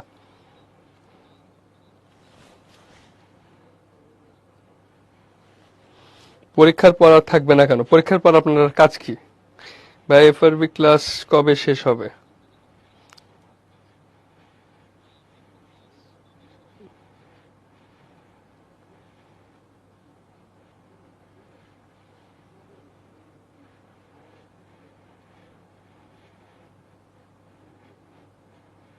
আপনার বাড়ি কুমিল্লা কোন উপজেলা? আমার বাড়ি তো কুমিল্লায় না, আবার কোন উপজেলা হবে? স্যার এগুলা কি মুখস্থ করব? করতে পারলে ভালো। এই প্ল্যাটফর্মটা কই, কিসের প্ল্যাটফর্ম বুঝিনি ভাই। এফআরসি ক্লাসগুলো কতদিন পর্যন্ত থাকবে? আপনার যতদিন পর্যন্ত দরকার হবে ততদিন পর্যন্ত থাকবে, অর্থাৎ এইচএসসি পরীক্ষা পর্যন্ত। তো ঠিক আছে, আমাদের কিন্তু দেখতে দেখতে একদম ক্লাসের শেষ পর্যায়ে চলে আসছি, এবং আমরা বরাবরের মতোই সবসময় চেষ্টা করি যে তোমাদেরকে বোঝানোর। বিশেষ করে আজকে আমরা প্রথম পত্রের যে প্রবন্ধটা পড়েছি এটাই গুরুত্বপূর্ণ ছিল আজকের লেকচারের। উপসর্গ তো জাস্ট, যারা তোমরা তো সমাসী উত্তর করতে চাও বা সমাস উত্তর করবা, আমি প্রেফার করি সমাস উত্তর করা, কারণ সময়টা কম লাগবে। আমাদের টাইম সেভ করাটা প্রয়োজন। যদি তুমি টাইম সেভ করো তাহলে দেখবা যে তোমার বাকি বিষয়গুলো সহজ হচ্ছে। বাংলায় আমাদের যে 30 মার্কের ব্যাকরণ লিখতে হয়, সেই 30 মার্কটা যদি তুমি মোটামুটি 30 মিনিটের আগেই শেষ করতে পারো, 25 থেকে 30 মিনিটের মধ্যে শেষ করতে পারো, তাহলে তুমি বাকি 70 মার্ক আরাম করে লিখতে পারবা। আর যদি এখানে সামহাও 45 থেকে 1 ঘন্টা লাগিয়ে ফেলো, তাইলে তোমার শেষ। তুমি শেষে দেখবে যে রচনা 10 পেজও লিখতে পারতেছো না, 5 পেজও লিখতে পারতেছো, 5-7 পেজ লিখতেছো। তো 20 মার্ক ক্যারি করার জন্য 5-7 পেজ লিখে এনাফ না। তোমার রচনার জন্য মিনিমাম 1 ঘন্টা 20 মিনিট তোমার হাতে রাখতে হবে। 1 ঘন্টা 20 মিনিট না হলেও অন্তত 1 ঘন্টা ধরে তোমার প্রপারলি একটা রচনা বা প্রবন্ধ লিখতে হবে। আর বাকি জিনিসগুলো তোমাকে মেজার করে লিখতে হবে, ভাব সম্প্রসারণ লিখতে হবে। সারাংশ সারমর্ম লিখা যাবে না, কারণ সারাংশ সারমর্মতে মার্ক ক্যারি করা অনেক কঠিন। তোমরা পড়ো না সারাংশ সারমর্ম, তুমি মনে করো যে বানায় লিখবো। সো অনেকগুলো বিষয় আছে, সেই সামগ্রিক বিষয়গুলো নিয়ে তোমাদের সাথে একটা আলোচনা করা উচিত। আমি নেক্সট ক্লাস ইনশাল্লাহ করবো। আজকে ক্লাসটা এখানেই শেষ করতে চাই। তো তোমরা এই জিনিসগুলো পড়ো, এক্সারসাইজ করো। কোনো প্রবলেম থাকলে আমাদেরকে জানাবা, আমাদের গ্রুপে পোস্ট করতে পারো, অথবা কিউএন্ডএ আছে সেখানে জানাতে পারো। আর আশা করি আজকের ক্লাসটা তোমাদের ভালো লেগেছে। ভালো থেকো, সুস্থ থেকো। তোমাদের সাথে দেখা হবে আবার পরের কোনো এক সময়। আসসালামু আলাইকুম।